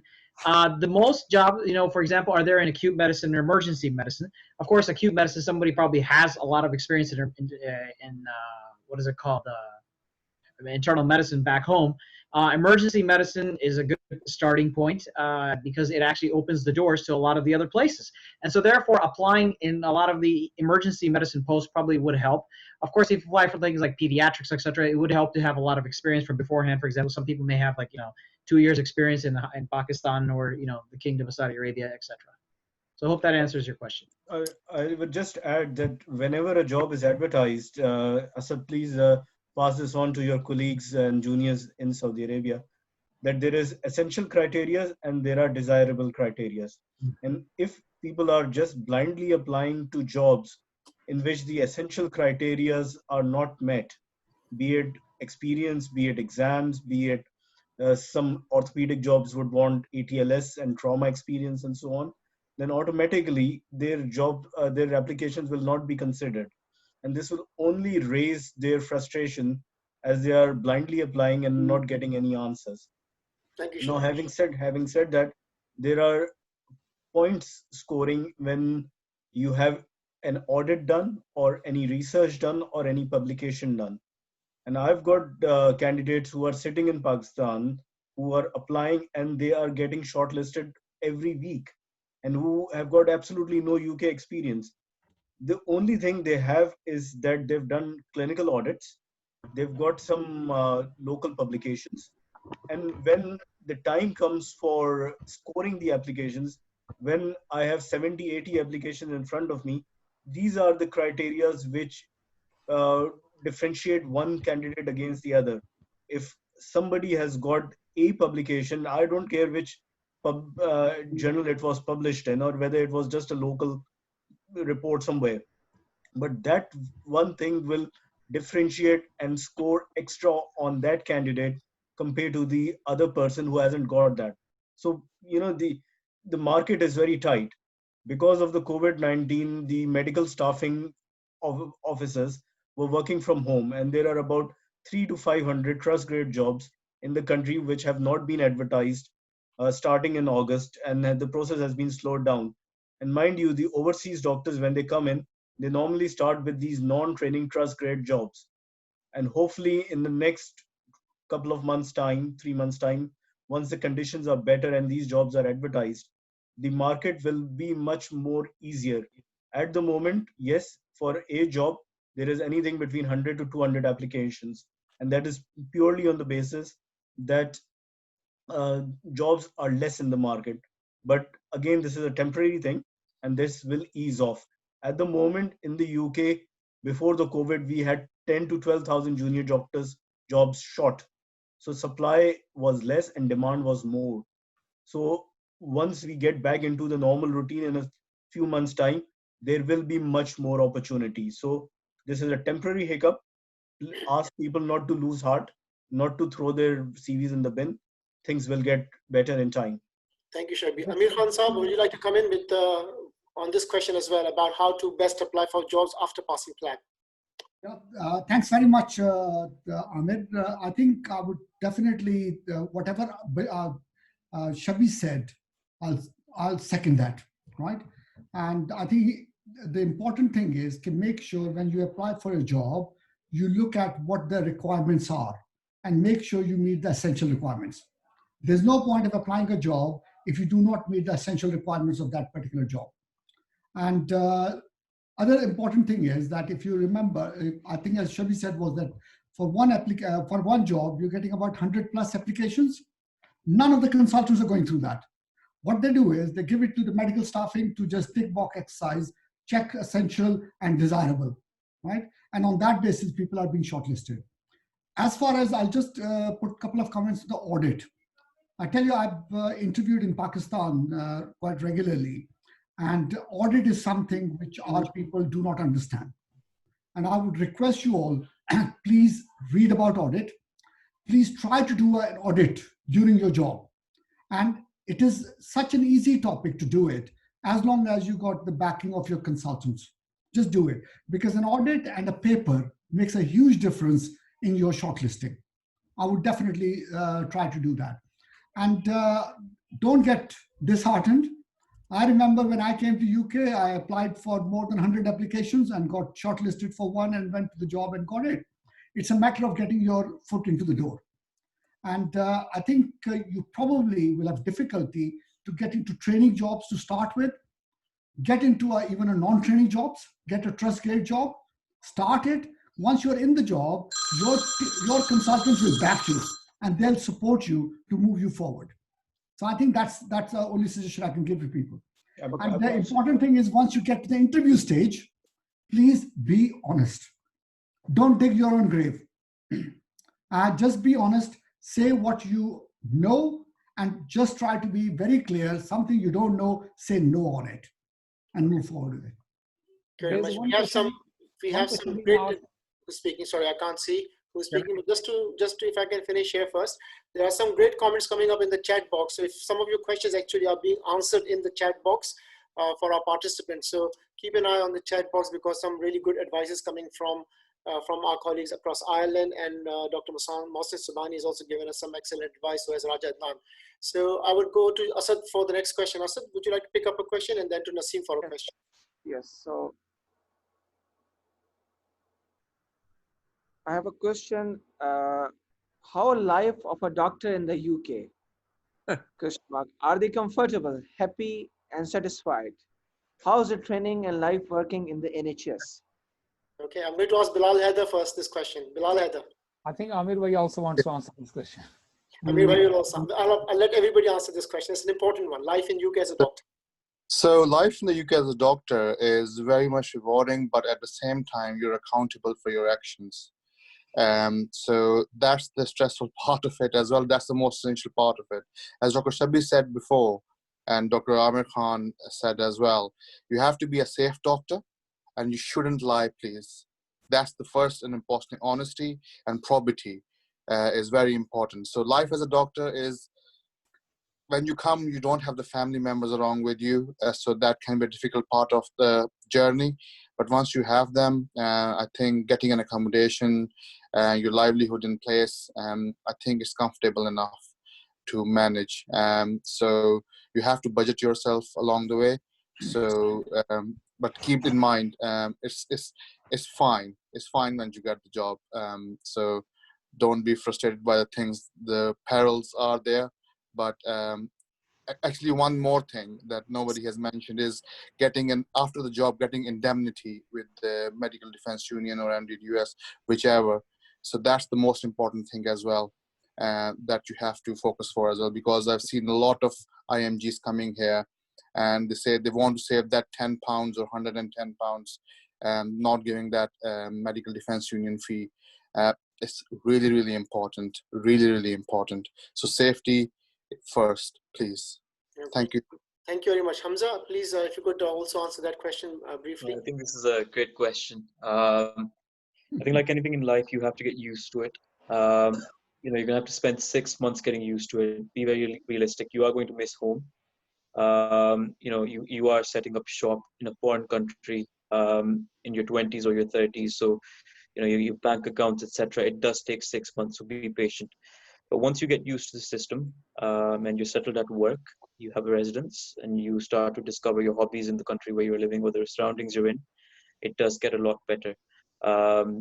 You know, the salary is more than enough for whatever, you know, specialty or whatever grade at which you're working.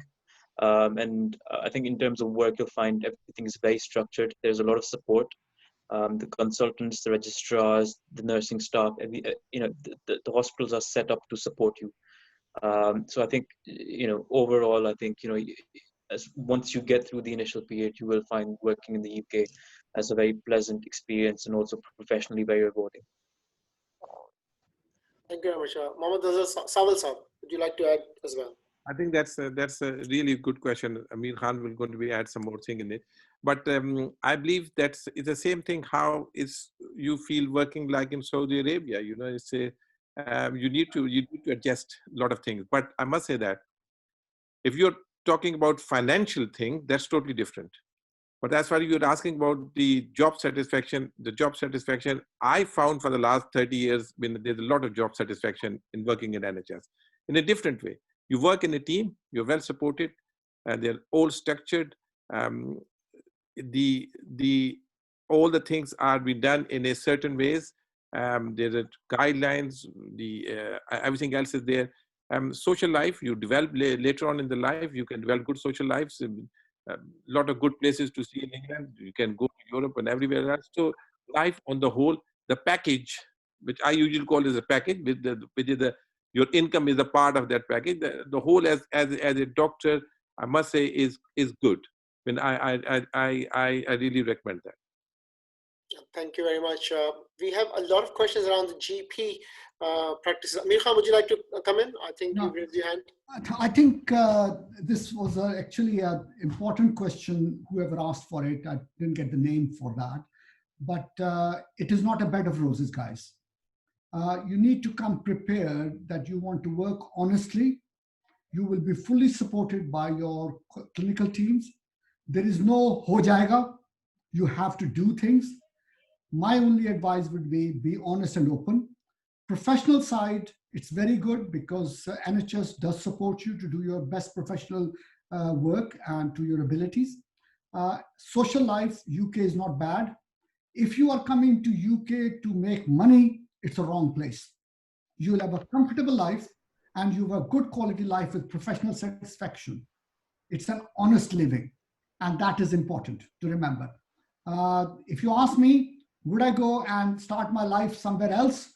To be honest with you, I would say no, I would start back in the UK again where I was, because I've enjoyed every minute of it. So come prepared. As my colleague said, be honest, be open, right? Ye mat kehna ki yaar ho jayega. Just say rightly whether you can do it or not. If you can't do something, say no to it, right? That I can't do it. And as far as quality of life, we've all enjoyed it. All of the ones who are sitting here, none of them want to probably go anywhere else. They're happy here. So it must be okay. Because I think it depends what you want from life, guys. It's a difficult question. Very well said. Irfan, would you come in first, and then I'll ask Shabi, and then we'll take another question. So yeah, you know, हम सब लोग दुखी इंसानियत की खिदमत के लिए doctor बने हैं. So वो जब मैट्रिक का इम्तिहान का रिजल्ट आता था ना, जो टॉप करता था वो ये कहता था दुखी इंसानियत की खिदमत करनी है. So the point is, Dr. Saiban, you know, satisfaction is individual. You know, you pay a price to live in UK. ये आपको एहसास होना चाहिए. जहाँ तक बात finances की हुई है, तो you know, you guys are much better off than us. But the biggest satisfaction I have with that is that I can work as a professional. I can excel in my clinical excellence. And at the end of the day, when I go to sleep, मैंने एक honest days job की और मेरे पैसे जो हैं जो मैं अपने घर ला रहा हूँ वो बड़े हलाल के पैसे होते हैं. So that is a very big satisfaction जब वो करती है. जहाँ तक दूसरी बातें हैं, you have to keep in mind कि आप अपने घर वालों से, अपने नज़दीक लोगों से और कई सूरतों में अपने माँ बाप से दूर हो जाते हैं. And that is a price. जैसे आजकल आप देख रहे हैं कि कोविड हुआ है, you know, many people who have issues back home or बड़े tragic issues हैं, they cannot go back. Similarly, even in good days, you know, you miss your family, you miss your loved ones. So that is one price you pay. क्या हमारी social life होती है, you know, यहाँ पे आपको हर तरह के लोग मिलते हैं, you know. I have got so many class fellows, you know, very good friends of mine, and you become a different kind of a family, and you know, you take care of each other, and you look after each other, and that is a wonderful association. And I think probably a little idea about Saudi Arabia, the same happens down there. So these are certain challenges. आप लोगों को थोड़ा सा advantage जो थोड़ा सा time मैंने काम किया था Saudi Arabia में, so किसी ने मुझे पूछा कि what are the plus and minuses. There were a lot of minuses, but the biggest plus was कि मैं वहाँ पे नमाजी बन गया था. And you know, that came automatically with the system. So every area has got its own advantages and disadvantages. बच्चों को यहाँ पे आपको देखना पड़ता है कि you know, कई लोगों के लिए ये बहुत बड़ी चीज़ है कि वो उर्दू बोलना चाहें, उर्दू लिखना चाहें, उनको सब वो एक challenges होते हैं. कुछ जब आप वापस घर जाते हैं पाकिस्तान में तो उनकी कैसे interaction होती है. You know, there are things about it जो कि आपको यहाँ आने से पहले ये एक जो 7 समुंदर पार का सफर जो पुराने जमाने में हुआ करता था, वो 7 समुंदर पार ही है अभी भी. उसको आप गौर से सोचें उसके बारे में. There are good things about it. जहाँ तक clinical work, जहाँ तक social life और जहाँ तक ये जैसे अभी अमीर खान ने कहा कि would I like to stay here? I would say yes, I would like to stay here. Do I miss Pakistan? The answer always remains yes, I do miss Pakistan. Sorry, Amir, can I just add what Irfan said? Yes, please. This is the best country. This is the best country to practice your religion. Whatever religion you are, you can practice it best in this country. No one asks you a question about it, guys. You can do what you like. Every hospital has got a mosque in it now. और बकायदा जुमे की नमाजें जो होती है जमात के साथ होती है. At least आप गौर से सोचें जो अमीर भाई कह रहे हैं, UK is the only country where you can make as many mosques, you can you know, develop your own religion. आप अपने कपड़े पहन सकते हैं. Imagine what has happened in Switzerland, you know. So they have banned the minarets. There are in France they have banned to wear the veil up there. Like in England is such a unique country जहाँ पे आप अपने मजहब को बड़े अच्छे तरीके से कर सकते हैं. You know, भाई ने कहा कि you know, every hospital has got a place where you can pray, and there are very good people. दो बातें मैं कहूँगा quickly We need to move on. We have so many questions on the lot of questions, and I think let Shabi make his comment and then we take we need to be focused and concise to answer the questions. Dr. Amir. Yes, Dr. Shabi, please go ahead. Ji, for junior doctors एक बात की misconception clear कर लें. लोग सोचते हैं कि जी England जाएं या अमेरिका जाएं. England is different, UK is different, America is different. Do not compare two different systems. America में आपको सुबह को 5 बजे उठ के काम पे जाना पड़ता है. इंग्लैंड में ऐसे हालात नहीं है. You will still start working at 7:30 or 8 o'clock. पैसे जो है वो आपको different मिलेंगे. उसमें you have to be realistic about it. And that takes me to my second point, especially for the people who have done their post graduation in Pakistan or in Middle East, and who want to move here as a registrar or as a consultant level. Guys, please be very clear in terms of your income or incomes of the salary. I know a lot of people who have had their exams done, who got their GMC registrations, who came here, who got jobs, but when they saw the pay scale levels, they retracted. So don't make high hopes. Do your homework before you make any plans. But the flip side to that is that you are looking towards acquiring a nationality here, which will be a lifelong advantage. I don't want to go into the specifics of that. Yep. Similarly, you will have opportunities for universal good quality healthcare, as well as the fact that you you will have the opportunity of staying in a European first world country and have excel in your medical practice. So there are pros and cons. You have to strike a balance. आपको बच्चों के education के लिए opportunity मिलेंगी. इस वक्त बेशुमार लोग मिडिल ईस्ट में हैं, हंड्रेड्स की तादाद में डाउ के ग्रेजुएट्स भी मुझसे कांटेक्ट में हैं. They want to move to UK purely for their children's education. So you have to strike a balance. Thank you, Shabi. We'll have to move on. There's so many questions coming through. I'm going to go back to Asad to coordinate those questions from Saudi Arabia. So Asad, over to you. Okay, I mean, there's a question which we know about the answer, but anyway, one lady who passed the MRCP and GMC, she has a more than 6 years experience of endocrinology or rheumatology. She would like to come to UK, and she's asking how to get a job and how to get the specialized training in UK. Amir Khan, can we direct this to you first? Yeah, I think if she's done an MRCP and she's got a 6 years experience behind her, she's a very strong candidate. What she needs to do is to first get her foot into UK. And to get foot into medicine, it'll be best way would be to enter, apply for a staff grade job, get in, right? Once she's in that, they will recognize her potentials and she's got a fair chance of developing and getting into a training program or getting recognition.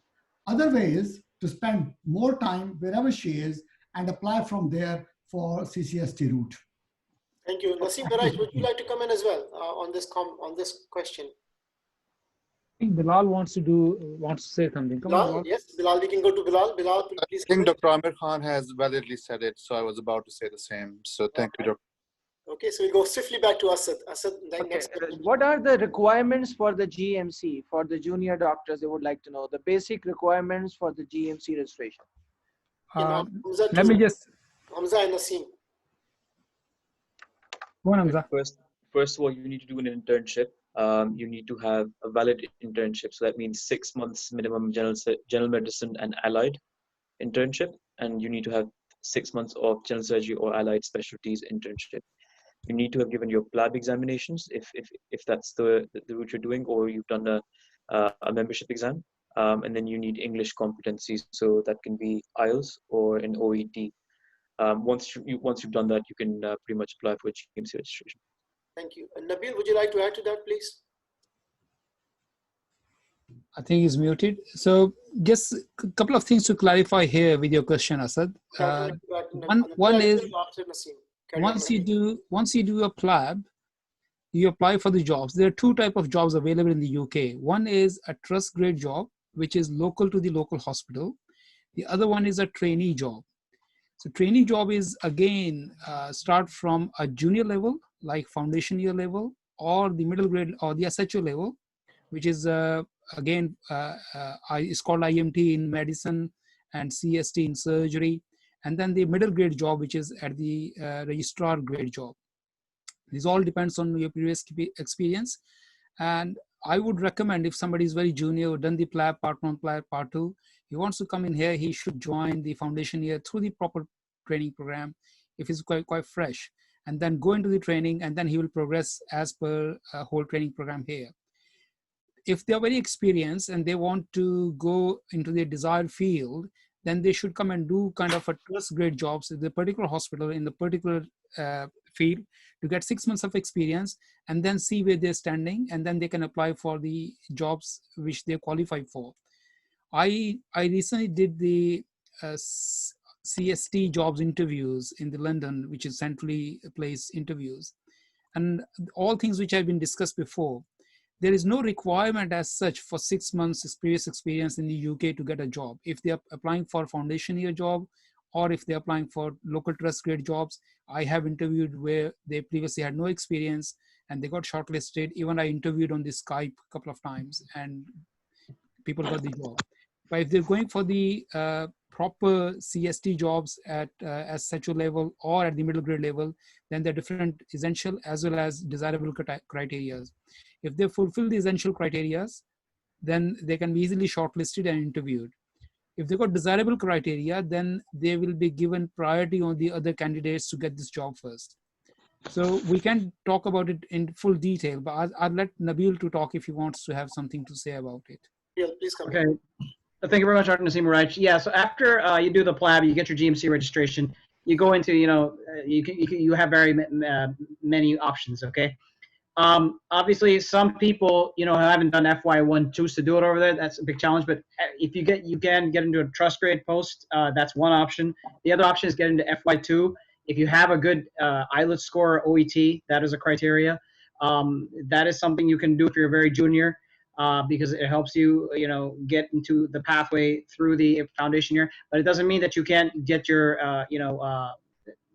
criteria fulfilled for applying for training onwards after doing the trust grade posts, because you have something known as a competency form, which is a CREST form, and for that, as far as that FY2 form, that they have their own form as well. So it can be done either way, and obviously those who go through the FY1, FY2 pathway, the training pathway, they also can do it. So there are a variety of options that are available, but you have to select the one that actually fits you best, because one size does not fit all. Thank you. I think my colleague from Ireland would like to make a comment. If he's still here, I can't see him. Amir Khan, would you like to come in first? Yeah, just to add one thing, because the question was, what are the different ways of getting registration from GMC? One of the other ways is to come through medical training initiative. It depends whether you're coming here to settle in UK and make a career here, or you want to just come to UK to have a training. If you want to just come to UK for training and go back, there is a route called a medical training initiative, for which you do not require all those exams except an English test. And if you fulfill the criteria and be sponsored from here, you can come through that. Yeah, Amir, I want to say life is even more pretty and beautiful in Ireland. I just want to say, yeah, because I work in UK and I'm working currently in Ireland. So in Ireland, system is slightly different. We have SHO, then we have registrar, and then we have consultant. So I've seen many people who are coming from Middle East, especially from Saudi to Ireland. So those who are starting their work from SHO, so that's really good, because there is a very much less expectation from SHO compared to registrar, because registrar is next to the consultant. So I will highly recommend those people who want to come to Ireland, they start their career as an SHO, and then they will, after 6 months, if they're good, then they will be promoted to registrar, and then they can pass their exam and enter into system specialist registration, either through SPR route or through alternative pathway. Thank you. Thank you, Tariq. Asad, back to you. Yes, so there are a few questions, interesting questions. Chances to get a training post after the age of 50 years? None. I would add something here. There was a graduate entry medicine, and a person who didn't get the job in medicine, didn't get the medical school. He did another degree, and he joined the medical school at the age of 48. No, that's different. So no, what I'm saying is, to get a job is difficult, but you can get non-training jobs. You can't get the training job. Can I answer this? Can I answer this? Please. Yes, come in first. Sorry, when a consultant is appointed in NHS, their training, half the volume of money is supplied by the NHS for their training, and it is an investment that the NHS puts in each trainee. And when a trainee completes their training, it is envisaged that that person would at least provide 25 to 30 years of service. Each consultant, on a rough estimate, generates a business of £1 million per year for their trust. So it is purely a business plan. So if somebody is trying to get as a consultant in their 50s or training in 50s, by the time they finish would be another 5 years, and then they will have hardly 10 years of service left. So why would NHS invest in them? To be honest with you, the answer is very straightforward for that. That at the age of 50, to start training for a career coming from outside, I don't think there's a chance. I think I quite agree with you. After the age of 50, if you're after the age of 50, what means 51, 2, 3 mean after the age of 50, the 10 years. 59. Yeah, up to 59. Yeah, after the age of 50, I'm giving the example of pediatrics. The chances of getting into the training program is nil. No matter what you do, you can go up to the middle grade rota to the non-training post, but yeah, okay. We've got a colleague, Dr. Mazhar Sheikh from the UK, wants to make a comment, so I'm going to unmute Mazhar Sheikh. Assalamu alaikum, everyone. It's an excellent forum. Thanks, APPNE and PDGR, for taking the initiative. All colleagues, well done. I think we have tried to cover a lot of topics, but the most important thing regarding somebody who is moving from any part of the world, especially Middle East, they need to know why they are moving to United Kingdom. As Amir Khan has already highlighted, are you planning to settling in for your kids or other reasons? Or is for job security? There are so many factors you need to be clear before making the journey, because whatever you do, you have to work for it. We all belong to the same background, but we have to go through the same cycle. So you need to know why you are coming, and then you can address how. So assumptions, experience, and so forth. So kindly make sure you address, are you coming here for financial? So I think you need to readdress that if you're coming for financial aspects. If you're coming for your kids and so forth, so please look into all those aspects. We are all here to support you. Thank you, Amir. Thank you, Mazhar. Go back to Asad for the next question, and then to Naseem for the next question.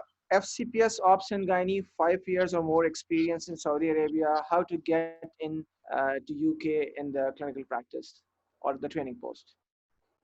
I want to answer this because I have my one of our the same close friends as relatives has gone through the same dilemma. FCPS in obstetric and gynae, because I answered this in the chat box. You need to go through the MRCOG exams. The centers are there in Saudi Arabia. There's no entry without MRCOG exam, no matter how much experience you have got. You need to have MRCOG exam, and then you can try, depend upon which level you want to enter. You can enter to the basic training level. If you have been experienced, then you will go to probably in a category of born training doctors and for the Caesar group. But as far as only FCPS and gynae experience, I made inquiry before, although I'm a pediatrician, but the entry is not possible. You need to have MRCOG exams. Can I just add to that? I think if you've got an FCPS and you've got an experience, I would advise you to apply for a trust grade job. If you've got exams, rest of the exam PLAB and everything, apply for a trust grade job, come and start the job. I'm sure you'll be very good in the job and you will impress your consultants, and they will push you after that towards training jobs, and you'll have to do your exams as Afzal Sawal said after that. Dr. Amir? Can I take a more question? Because please, keep going. How can we get a sponsorship for GMC registration? I'm looking for a route for special registration in general surgery. In order, I know the 3 routes, but these are impossible for me. Can our Pakistani doctors in UK to help me out either directly or indirectly? Right. Can I take this question with surgery related? Hi, can you hear me? Yes, Dr. Yeah. So sponsorship route is a specialist route mostly designed for people who have completed their postgraduate training. And in order to get GMC registration by the sponsorship route, number one, you have to fulfill the GMC criteria. On the GMC website, all the essential criteria, all the paperwork that is needed for sponsorship are very clearly listed. And you do need a sponsor in the country, which is normally the Royal College, as well as the fact that you need a postgraduate qualification wherever you are coming from. And it is quite a strenuous process. And at the end of the day, it's not a foolproof process, that there's no guarantee that you will achieve success in that. Whereas PLAB or MTI or any other process is probably more easier. So it's not impossible. However, it is much more cumbersome as compared to other processes. Having said that, the sponsorship process does not guarantee you that you will be working as a consultant. You will still be working as a registrar or a junior doctor or a under supervised role. So be clear with that. You might be able to get a registration with through sponsorship, but you would still be ended up working as a middle grade doctor probably. Thank you. Raja, would you like to come in? Raja.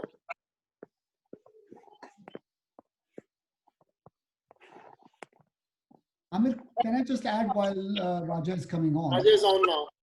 Maybe I just wait for Raja, then you come What after. was the question? Sorry, I missed the main question. I'm sorry about that. Repeat that question, Asad.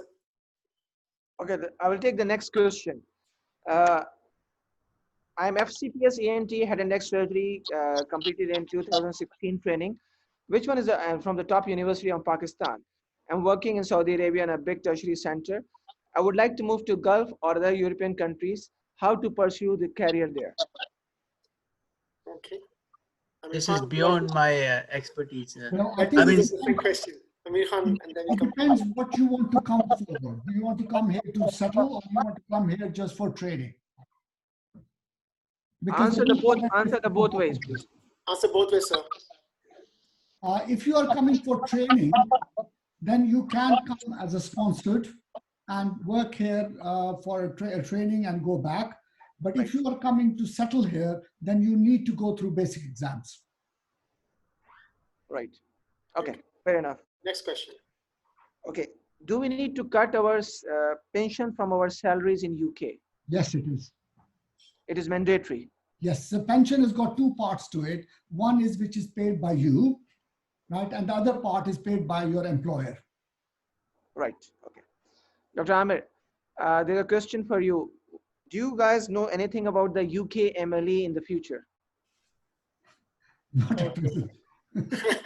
It's at the moment it's a bit of a myth. The people are talking about it. There is no reality to it. GMC has got absolutely no plans about it. Well, I will just add to it, Shabi. These are talks under discussion and in conversation as we speak. So at the moment, I would just say keep an eye on the GMC website and the page. The UK MLE for international graduates will replace the existing PLAB eventually. But I think at the moment, these are conversations happening. So really not our place to comment because there's nothing confirmed yet. Yeah, I think it will go with the medical schools examination as well as like in UK. But there's a talk about it, but there's no confirmed or concrete evidence so far. Okay. Afzal Sawal wanted to add something. Sure. Okay, Afzal Sawal. Dr. Afzal. Just wait, he's on mute. Okay, yeah. Carry on. Muted again. Yeah, I'm sorry. I think UK MLE is not a myth. First and most important, I had a meeting just before the COVID in Birmingham University, Birmingham Medical School. GMC categorically said it is coming. The kids who've been in year 2 of medical school, they will going to go give the MLE examination. When they come out after MBBS exams and before getting registration to the General Medical Council. Now, how the international medical graduate will going to fit it in? That's a question mark at the moment. But UK MLE is coming. There's no question about it. But how UK MLE? Sorry, carry on. Sorry. UK MLE is definitely will going to become. It is already decided. GMC has decided, and its all medical school is conclusively decided that. And Birmingham Medical School I was in the meeting when they took the decision and they told us about the decision. But the international medical graduates, I think after the PLAB, either they will going to give it UK MLE or PLAB will going to be replaced by the UK MLE. this decision has to be taken place in maybe after COVID or when the situation could be solved. Dr. Amir, yes, please. Dr. Khan was saying something. Yes, sir, please go ahead. No, that's fine. Please carry on. Yeah. Okay. Because we are short of time, so I will take few more questions. Yeah, One question is that if there is any, go another 15 minutes. if there is any scope of person having an MSc or PhD in medical diagnostic ultrasound, and can that person apply for a GMC registration? He is a physician. He has MSc or PhD in medical diagnostic ultrasound. I'm not sure. Can he apply for GMC?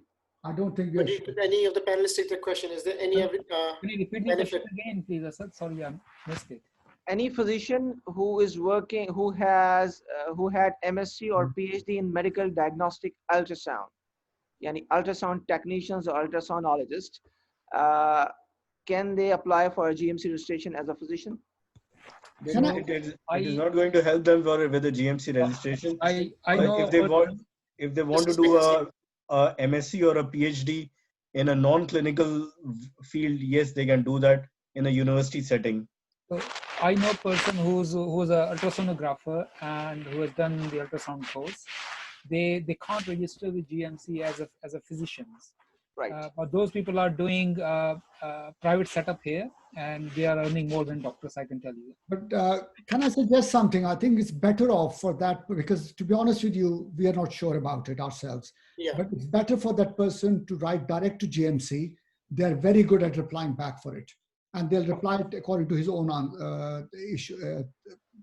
position where he is. Perfect. There is a very interesting question, Dr. Amir. Is Yes, there is any other medical related job like opportunities that don't need GMC registration, perhaps like in research and publication or medical education? Amir Burney. Amir Burney.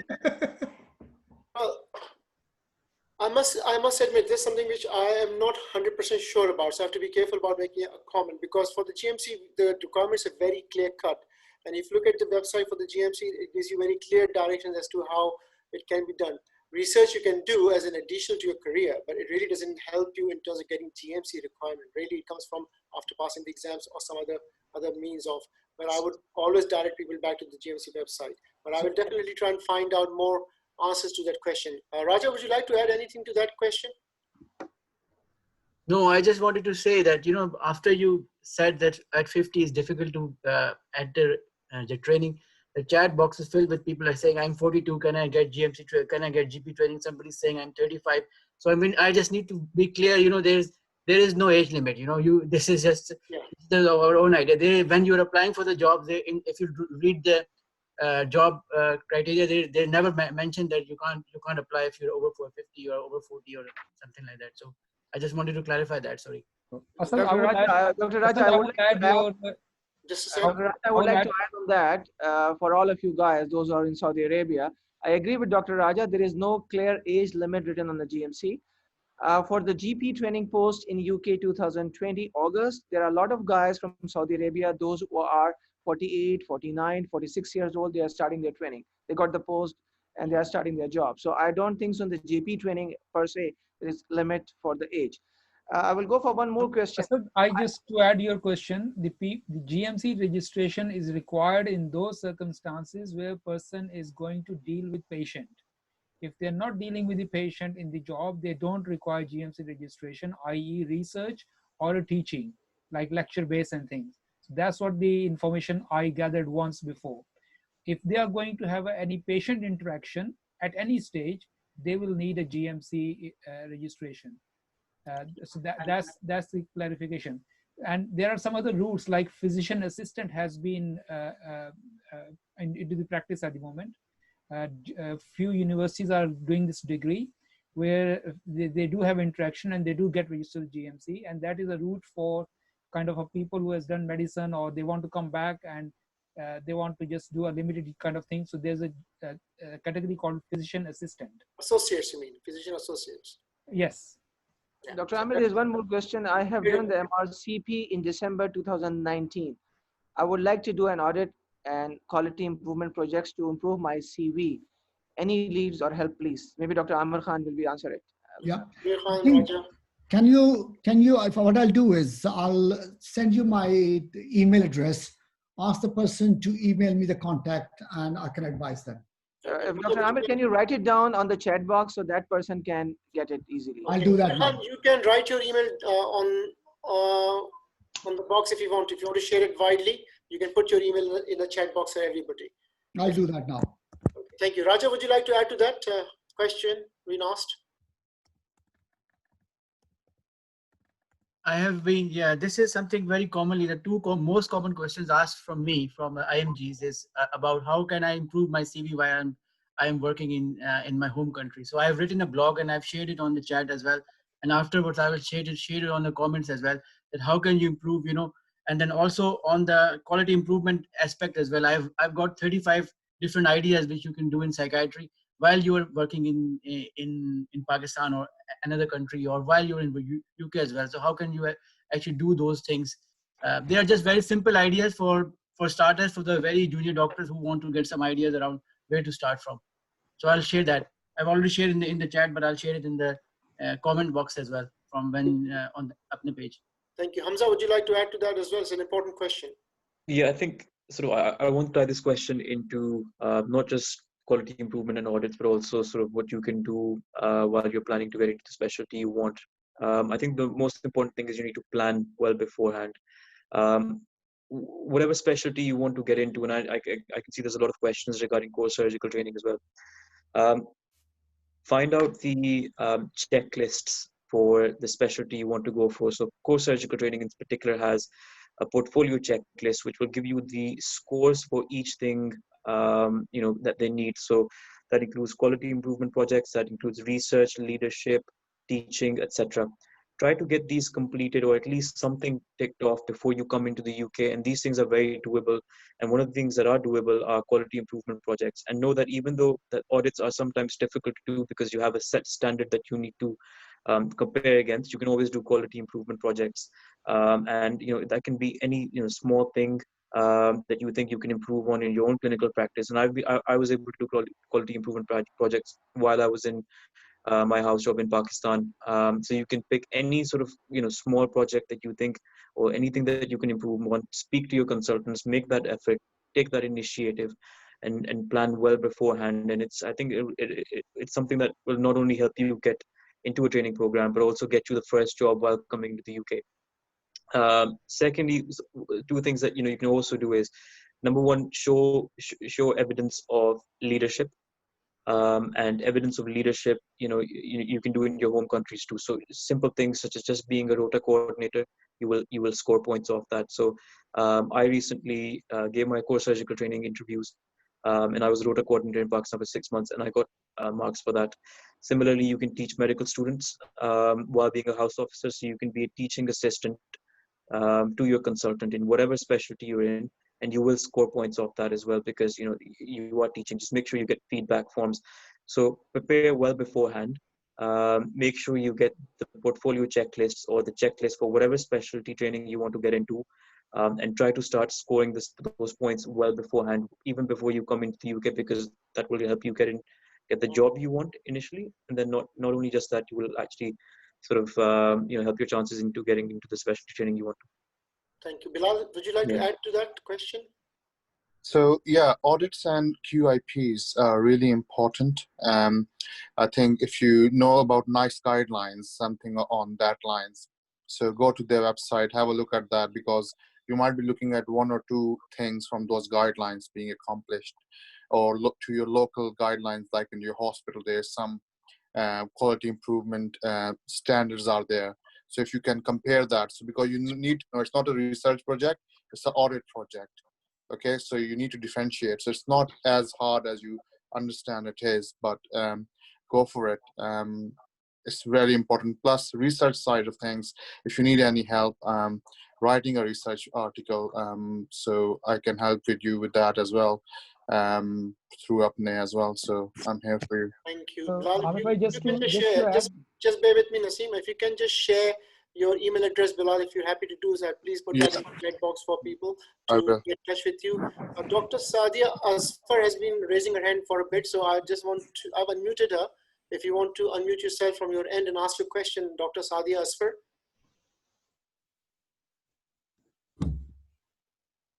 If not, then I will go to Dr. Iram Saeed, to Sadia first, and then Iram Saeed. I think she's Iram, would you go first then? Iram. Yeah, I just wanted to add with the age, that because many women are worried. So it's basically to prove your commitment. And if you have utilized your time doing some projects, doing some degree, or doing some useful which you can prove confidently in an interview, that does count. So it's not like just they will disregard you. They do understand in UK that women have to stay at home as well, and they have to make families and everything. So you just need to be a bit confident about yourself and try to prove yourself, and that counts. And also in some specialties which are like men dominating, such as surgery, it will be very difficult. But there are like specialties such as GP, psychiatry, and also pathology. So there's a chance that you can get into these specialties. And also regarding GMC, none of the MSc, Masters, MDs, or the PhDs can give you a registration exemption. And it's only membership exams, and only I think Irish and probably Canadian, if I'm not wrong about Canada. So that's the only exemption which you can apply now. Thank you. Dr. Iram, Afsa has raised her hand. So Dr. Afsa. Iram, I'll just add, we are very friendly to women as well to join surgery as well. Okay. Yes, that's a nice one. Okay, Dr. Afsa, if you could please unmute yourself and ask your question. I'm going to give you that chance because you raised your hand earlier. Dr. Afsa. If not, we will move on to the next question. So Asad, would you like to take the next question? Or yeah, there is a Sorry, question. Yes. Sorry, I just want to add on previous question of QIP and audit. There is some. Yes, Naseem, just hold on. Dr. Afsa has joined us. Yeah, hello to everybody. Hello. Thank you so much for giving me the chance. Can you please discuss the scope of emergency physicians there? If you will, just to guide the juniors, which one have more scope, like FRCM or MRCGP as a family medicine? Which line we should opt for? And regarding, there are some new changes regarding FRCEM. So can you please elaborate that if you have some idea, please? Thank you. Okay, I'll open it to the panel. Anybody would like to answer that question? I think emergency medicine consultant Ejaz Abbasi is not here. I can't see him. I think if they can post any questions to him. Can I just help a bit? I think you got there are two different branches. One is in acute medicine, which is a part of medicine itself, right? And the other one is accident and emergency, which is a different qualification for accident and emergency, because that is the front door of the hospital to a different way. So it depends where you want to go to, Hafsa. If you want to be a physician, you can do acute medicine, and you can also have the specialty with it.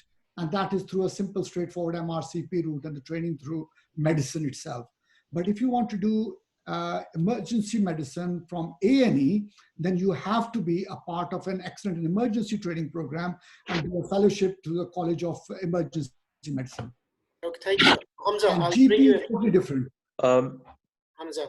You know, I just like to sort of add on to the previous question, if I may. I think if you do manage to do something in Pakistan or whatever your home country is, for example, QI projects or research projects, make sure that you do present them. Even if it's a departmental meeting, make sure you get that experience and that certificate that you've done a presentation, because that will go a long way. So don't sort of miss opportunities to kill two birds with one stone. If you have done one project, make sure that you sort of maximize, you know, the output you can get from it. If you've got a data collection, try and see if you can do a QI project. Try and see if you can convert it into a research project as well. Make sure you submit it into different conferences, international, national, or even regional. And if that's not possible, make sure you submit or present at a departmental meeting, because you will score highly on the basis of that, and it will go a long way in you trying to get into the specialty you want. Yeah, just to add on a few questions, I interviewed for CSC this year for core surgical training. And you can get the marks in audit, but if you have not completed the audit loop, you can score full marks. So if you want to have full marks in the audit, you have to complete the loop, and if you present it, you can get the presentation numbers on it. And also, do not ever try to fabricate anything, because in the before the interview, we were given a brief. If we find something was fabricated something or is any malicious intention, you can be easily reported to GMC straight from there. So please, please, please do not fabricate anything. If you have not done it, don't write it. Otherwise, they can question you there on that audit straight away. Okay, Asad, any more questions from your end? We'll take a few more. I think we can run up to 9:30. We've exceeded the time, doesn't matter. I think we need to answer those So questions. there's a question for you guys. I'm FCPS Medicine 2008, worked in Saudi Arabia for 2 years. After that, I left the UK and now not practicing from last 8 years or 7 years.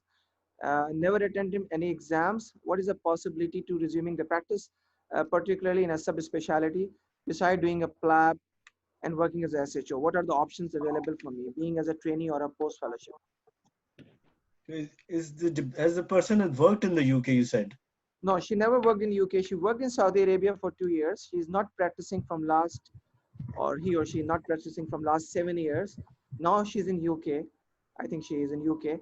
And she would like to join as a trainee or in a fellowship program. I think the basic fundamentals are the same. He or she needs to go through the PLAB route, get the registration, get into a job, and then after getting the required experience, move into a subspecialty of choice. So I have a similar case in Midlands here. The lady who was a housewife for 7 years, she wanted to come back to the medicine. She took the PLAB, then she did the attachment for the referees, and after the attachment, she got the job for 6 months. Then she applied for GP jobs, and now she's a trainee GP at the moment. So there is a route to come back, and that is an easy route is a PLAB route. And there is a big push to get women back to work who want to come back, who had a career break. Yep. Thank you. So we'll take another question, please. Asad or Naseem. If there is any way to get the clinical attachment for a person who's living in UK? That's a question is coming from the chat box. I think so we've already been working through APPNE. We have all APPNE members are quite happy to support people. So if there are people who are looking for clinical attachment, I think they can send us an application and we'll try to help them and see who APPNE members can support them. So if they email info@appne.uk and they tell us what they want, we can facilitate. We can't promise and we can't give job, but we can do facilitate and help them and guide them and give mentorship as well. Absolutely. Also the education@appne.uk email address, so please use that. Nabil, you raised your hand earlier. If you would like to make a comment. Yeah, I think Dr. Hamzah said about Canada, only the FRCP Canada in radiology and in CFPC, Canadian Family Practice College, is recognized for overseas postgraduate training qualification equivalent in order to register with the GMC. LMCC is not recognized. I had to make that clarification if anybody had that, because I think she mentioned about Canada, so they only allow 2 qualifications on their register to go ahead. Thank you very much. Asad, back to you. Asad, if you're still there. Okay, Naseem, do you have a question? I think we lost Asad. Naseem, if you have a question? It might be because they had booked it till 9 o'clock, isn't it? So it's now 9:15. But we are still running it. No, we are running it, but from their side. No, it's absolutely fine. Dr. Amir is fine. I think he will join. Probably there's some problem with the connection. Dr. Asad join. I think we can still go because people are still interested. Yeah, any questions on the chat box we missed? Yeah, there are a few questions here. I can pick up a question for people. So I must thank Raja. Raja has been absolutely brilliant in the chat box. He's been responding to a number of questions, and thank you, Raja, for doing this. We will save the chat. Also, Dr. Mohsin Subhani has been absolutely brilliant. He's responded to a number of queries, and I'm sure some of these have been answered. But certainly, the areas we haven't been able to touch upon, like emergency medicine, we will definitely do something else in the future. This is just the first one. This is not the last of these webinars. We will do more in the future. Dr. Amir, can I ask a question if you don't mind? Yes, one question. I just disconnected by somehow. One question is that I have FCPS and FRCP Edinburgh and FRCP Ireland. Can a person can be registered in GMC? Okay, Raja, you raise your hand. Yeah, I know this gentleman. Raja, I just want to say that, you know, a lot of people are asking about their postgraduate qualification. I have posted several times in the chat. GMC has got a list of which qualification they accept. So you can go and have a look at the list. If it's in the list, you know, it will tell you MRCP, MRCS, MRC Psych, all of that on the list as well. So you can have a look at that And then if you are still not sure, you can always email GMC and tell them this is your qualification. Would that be accepted for the GMC registration? That's what I just wanted to say that. Thank you, Dr. Raja. So I've got a question about any update on health surcharge. Somebody can talk about health Okay, surcharge? I probably will have to talk about the health surcharge because that is something which we have been working extremely hard with. So the current news is, if you have been following the news, APPNE along with BAPU and DA UK wrote to the government, the British government, raising the query around health surcharge for immigrants in this country. And the Labour leader, Sir K.S.A, actually directly quoted from the letter we had written together in the Parliament to the Prime Minister as well. And the next day, the health surcharge was announced to be removed for IMGs. Now, this is at the moment only for those who are actually working, the actual main person working in the NHS. We are following it up. There is obviously due process to it. There will be some slowing of the process. It's under consideration. It will take some time. There is a date at which it will be finishing completely, but that date has not been confirmed yet for me. So what we say is that the health surcharge will be finishing. I would again say, look at the Home Office website, gov.uk is the website for you to go to and check there. Sir, take another question. There is a guy, I know him. He's a consultant neurosurgeon in our hospital, FCPS, and his wife is a pulmonologist specialist. So he's asking how to get in UK. He's FCPS, and I think he has MRCS as well. He would like to step in UK, he and his wife. Khan, would you like to take that first? Amir Khan's on a call. Naseem, would you like to take that question? Yes, I think if he has an MRCS, that is the easiest possible route for him. And there's no need for PLAB if he's already done the MRCS and is registered with any of the Royal College. Can I just ask a question? Why do they want to move here? We don't know, sir. That is a big dilemma in the Middle East. That's what I was going to say. It's very important, to be honest with you, for them to be sure what they want to achieve here. If they are coming here to settle down or children's education, then I think they need to look at a permanent route to make sure they go through a process. If they want to come just for training, then it's a different route. Okay. Amir bhai, just to add on to it, we recently appointed somebody in a similar position, a gentleman in his late 40s, early 50s. Yeah. And his criteria was very straightforward, that they wanted for the couple wanted to come over here for the children's education, and they both of them are very happy to carry on in a middle grade role as long as it's permissible. So I think they're very clear in what they want, and I think coming from Middle East, there are a lot of similar queries that are coming, and people are wanting to make the move. Another question I would like to ask Asad actually is that there is lots of issues we hear about non-progression while living in the Middle East in terms of career progression. And that is something which frustrates a lot of people, and people are not very keen on living in Middle East for this purpose. Would you tell us a bit more about it? Yeah, I mean, I think Dr. Farooq Pasha is here. Dr. Farooq Pasha. Dr. Ashfaq Bukhari, can you unmute our Vice President, Dr. Farooq Pasha? Yeah, okay, let me check. No, Farooq is not here. I don't see him on the list now. Yeah, he's not here. Okay, so I'll tell you, Doctor, in Saudi Arabia, what is happening now from last couple of years, 5-6 years, the training post, they have a 4 years training program in medicine and surgery, and then subspecialty program like 3-4 years, is only for the Saudi citizens. Okay, so those who are trained doctors from UK or from America or abroad, they are coming here as a consultant. Mostly FCPS from Pakistan, they are coming here mostly as a senior registrar or registrar. There are some clear-cut guidelines by the Saudi Commission for the health specialties for them, and then they can be a consultant after 3 years if they fulfill the criteria. But the problem is the junior post. Those who are working as a non-training post, they have no progression in their career. So that is the major issue now in the whole Middle East. They cannot go in a training post, they cannot improve their career. So that is the reason behind the whole exercise. Most of the people in Saudi Arabia, they are not getting the training post. They want to go to UK, Canada, Australia, America for further training. So that is the main idea of this seminar.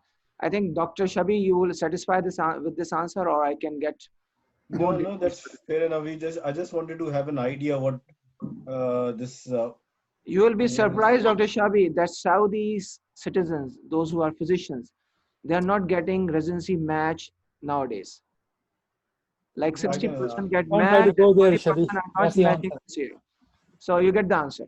Yep. So before Shabi, can I just request Dr. Sana, who's raised her hand from the audience, to ask a question? Sana, I'm going to ask you to unmute. Yeah. Yes, thank you for having me. I actually wanted to know that do we need a separate license other than GMC to practice aesthetic medicine in UK? Does anyone have any idea about practicing aesthetic medicine other than the fields? Yeah. Bilal has raised his hand first. So Bilal, please. So aesthetic medicine comes under mostly in the realms of dermatology. It's part of our curriculum. But aesthetic, it's really medical legal stuff that goes on. You can practice without a license, aesthetic, like fillers, like Botoxes, and some nurses are doing it, beauticians are doing it. The courses are quite expensive, but now there's a upturn that they have to have qualifications, level 7 qualifications, or like some professional qualifications behind it. I can tell you mostly dermatologists even don't go for these type of things because of the underlying medical legal issues, because they're governed by GMC, the nurses are governed by NMCs. So you can still do it, but it's a good money maker, but it can create trouble for you in the short and the long term as well. So if you can take that risk, then fair enough. Just to add on that, if you want to do aesthetic medicine, you do need to have a prescription certification so that you can prescribe the Botox and stuff. Otherwise, the nurses, on the other hand, pays to the doctor to get prescriptions. So I don't know if things have changed recently. So they appoint doctors to get their prescriptions signed. Yes, think, but there's a prescription course as well. Yeah. Sana, I think it's a very tricky ground, because problem is that yes, you do not require any license to practice to do it. You don't require any qualifications basically. You can do it, but it's a medical legal side of it. If God forbid something goes wrong, you're in trouble. So I think you need to look more into it and see how you're going to do it. There are lots of aesthetic practitioners in UK who are not medically qualified. Okay, I think, Asad, if we take the last two questions, then we can start to wrap up the session. I think I think this, because we have a cultural differences. We are living in Middle East and moving from Middle East to UK. People are asking, people are sending me the message on my cell phone. As one question was the life in UK, we already elaborated that one very nicely. How's the raising the kids, the culture differences, schooling? Can you comment on that? I think, Amir, can I just come into that one? Yes, please. Right. I think that's a very it's important question which people need to understand. UK is a place where you have got a freedom to practice what you like, right? And schooling is very good. There are two types of schools in UK. There are state-run schools and there are private schools. So if you want to spend money, you can send children to private schools or you can put them to the state schools. There isn't, it isn't, the biggest difference you're going to find is that here you have to do everything yourself. I think people who are coming from Middle East, probably from Middle East or Pakistan, they will probably get used to it. People working for them. Here you have to put your own bins outside. So you've got to be prepared to live a practical life here. So be prepared, guys. As I said earlier, it's not a bed of roses. Okay, can I add one about the children's? I think this is a very important question, I believe. Yes. We have raised all our children, most of us have raised our children over here. And Amir Bhai has very rightly said there's an education system is quite different. Okay, either you pay or you don't pay, or if your child is very brilliant, competitive, he can go for the grammar school, which is a very good school. And on the whole, education system is very good in a sense that the schools are working in a very different way to educate people, not only working their academically, but also the non-academic activities are quite a lot. So schooling system is on the whole, depending on which city you end up, on the whole is okay. But if you're sending your children private school, they are very good, and obviously some state schools are very good. I think the basic difference to your question, Asad, is it depends where the person come and settle down. Yeah, that's There's a wide variety of cultural differences from north to south and in Midlands. If somebody is up north or down south in Torquay or Southampton, you won't get that much liberty, which you can see raising your kids in Midlands as well. There's a lot of cultural boundings, and you won't see those cultural boundings down south. So it all depends where you end up and where your kids gonna be raising up. So it's not an easy question to answer. Everybody has got different experience with their kids to be raised. People who are like us, we are very blessed living in Midlands, and we never felt that we are out of Pakistan or Middle East somewhere, to be honest. And people who are living up north in far end of Scotland, they won't even get halal meat sometimes. So it's a wide variety of living circumstances in UK. And that's same apply to the schools. Yes. Well, yeah, if in certain areas, any no grammar schools. Okay. No, I guys, think, Amir, can I take the last question? Can we, We can wrap it up. Shall we ask the last question and then just wrap up the session? And now I have in my cell phone, I think 15-20 messages. I can't read all of it. People are keep messaging me. So I'm taking the last question. Any chances of getting an observership while working in Saudi Arabia? Can someone quickly go through SHO/junior post/FY2/CT1/ST1? What do I need to clear CREST for FY2? So Hamzah might be able to tell you about the. Yes, Hamzah here, so I'll ask Hamzah. Hamzah, please come in. The CREST form is needed to actually enter or apply for specialty training. So you can get your CREST form signed once you've done about 4 months working in the UK, or alternatively, if you've got a consultant in your home country who has a GMC registration and you've done your ALS and a QI project according to the new CREST form. If you have that signed off, then you can potentially apply for specialty training. So it's a requirement to apply for specialty training, not a requirement to get into F2 necessarily. And Dr. Hamzah, can you put some light on how to get an observership while working in Saudi Arabia? Right. So while working, so there's different methods. I think the APPNE platform is a great platform. You have senior consultants across a whole spectrum of specialties. So number one, I think try emailing them, send your CV and sort of outline what you're looking for. Secondly, what I did in medical school was I sent emails, explaining my situation to multiple consultants, and hopefully you'll be able to get a reply off one of them. But I think because you have the APPNE platform available to you, I'd suggest you utilize it. And there are a lot of senior consultants here, and I'm sure a lot of them will be able to help you and also provide mentorship to you. I was lucky; I had a consultant during my medical school who is still my mentor to this day, and who helps me out in every sort of professional and even at times personal decisions. So I think definitely utilize that APPNE platform, the APPNE platform. Get in touch with them and secure yourself an internship. And I think you'll pick up not just sort of professionally, but also on a lot of things in terms of at a personal level as well. So I think Hamzah is quite right that we have facilitated a lot of people when they contacted us. We mentor them and we guide them. So there's an email address info@appne.uk.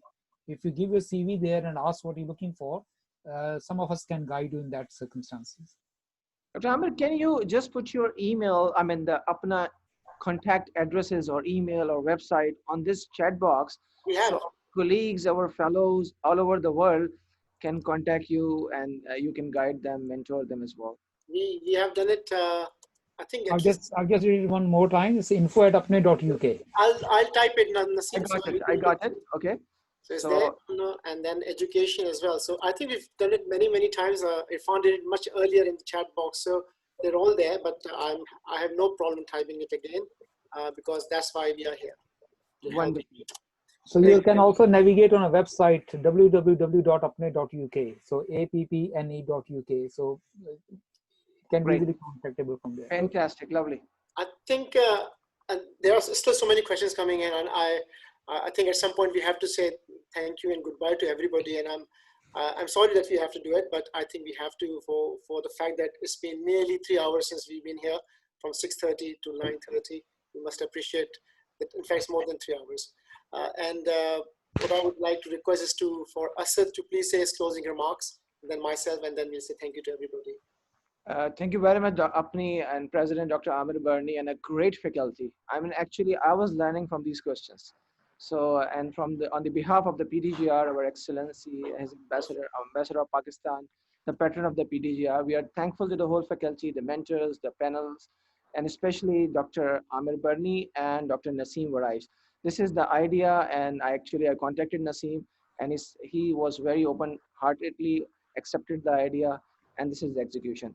I would say, I think we'll continue this process, and we'll divide into the mentorship for the juniors, and we will learn from your experience and our experience in terms of, scientific sessions or some seminars. So, and we will proceed further. So thank you very much, Dr. Amir, and all faculty. Thanks a lot. Thank you very much, and I will echo your comments, Asad. I think likewise we are very thankful to Asad, PDGR, Dr. Bukhari, and other colleagues from PDGR who stepped up and made contact and really helped us to put this collaborative webinar together. I must also once again thank His Excellency Mr. Raja Ejaz, the Ambassador of Pakistan to Saudi Arabia, the patron of PDGR, actually, to give some time and talk to us. I found it very beneficial as well. And obviously, our great support in the UK, His Excellency Mr. Nafees Zakaria, the High Commissioner to UK from Pakistan, as he has always been extremely supportive of APPNE and other alumni, as the guy he mentioned.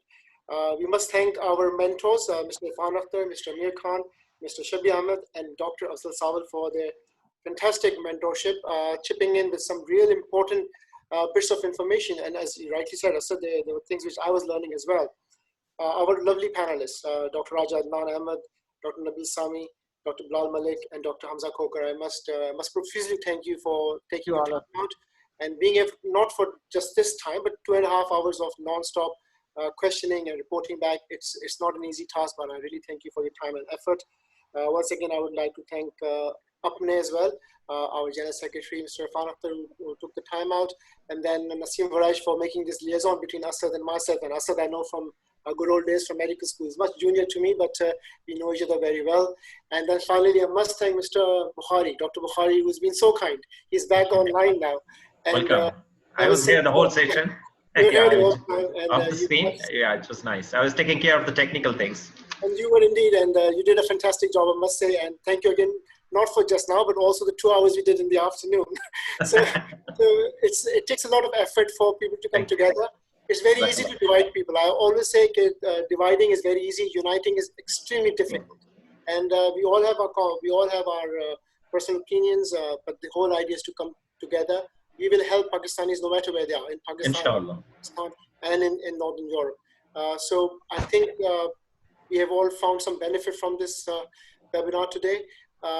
We are apologizing to those who have not been able to answer their questions but for the lack of want of time. I will copy the chat. We have recorded this session. It will be available on the YouTube from PDGR and APPNE YouTube channel as well, and APPNE Facebook page live. And inshallah ta'ala, when you are happy to do more, Asad and Dr. Bukhari, we are very happy to do more for you. Sure. Just to add on, for future I just let me finish and I come to you. Cardiology and emergency medicine were repeatedly asked, as well as general practice.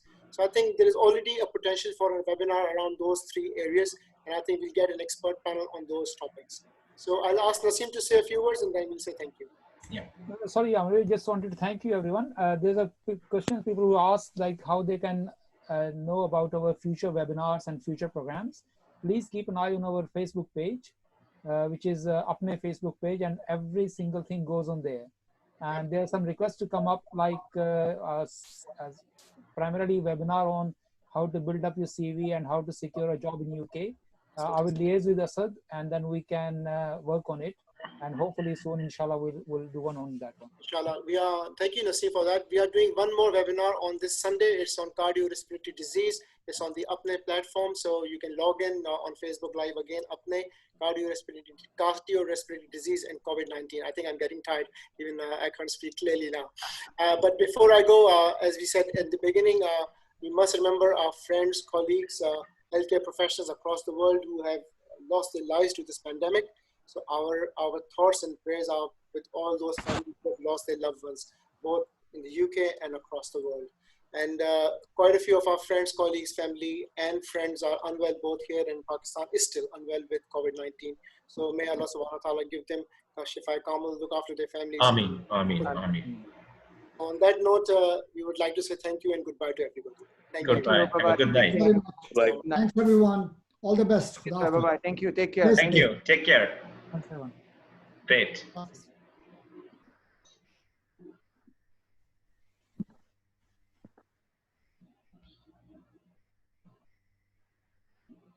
Dr. Amir, you need to conclude the meeting.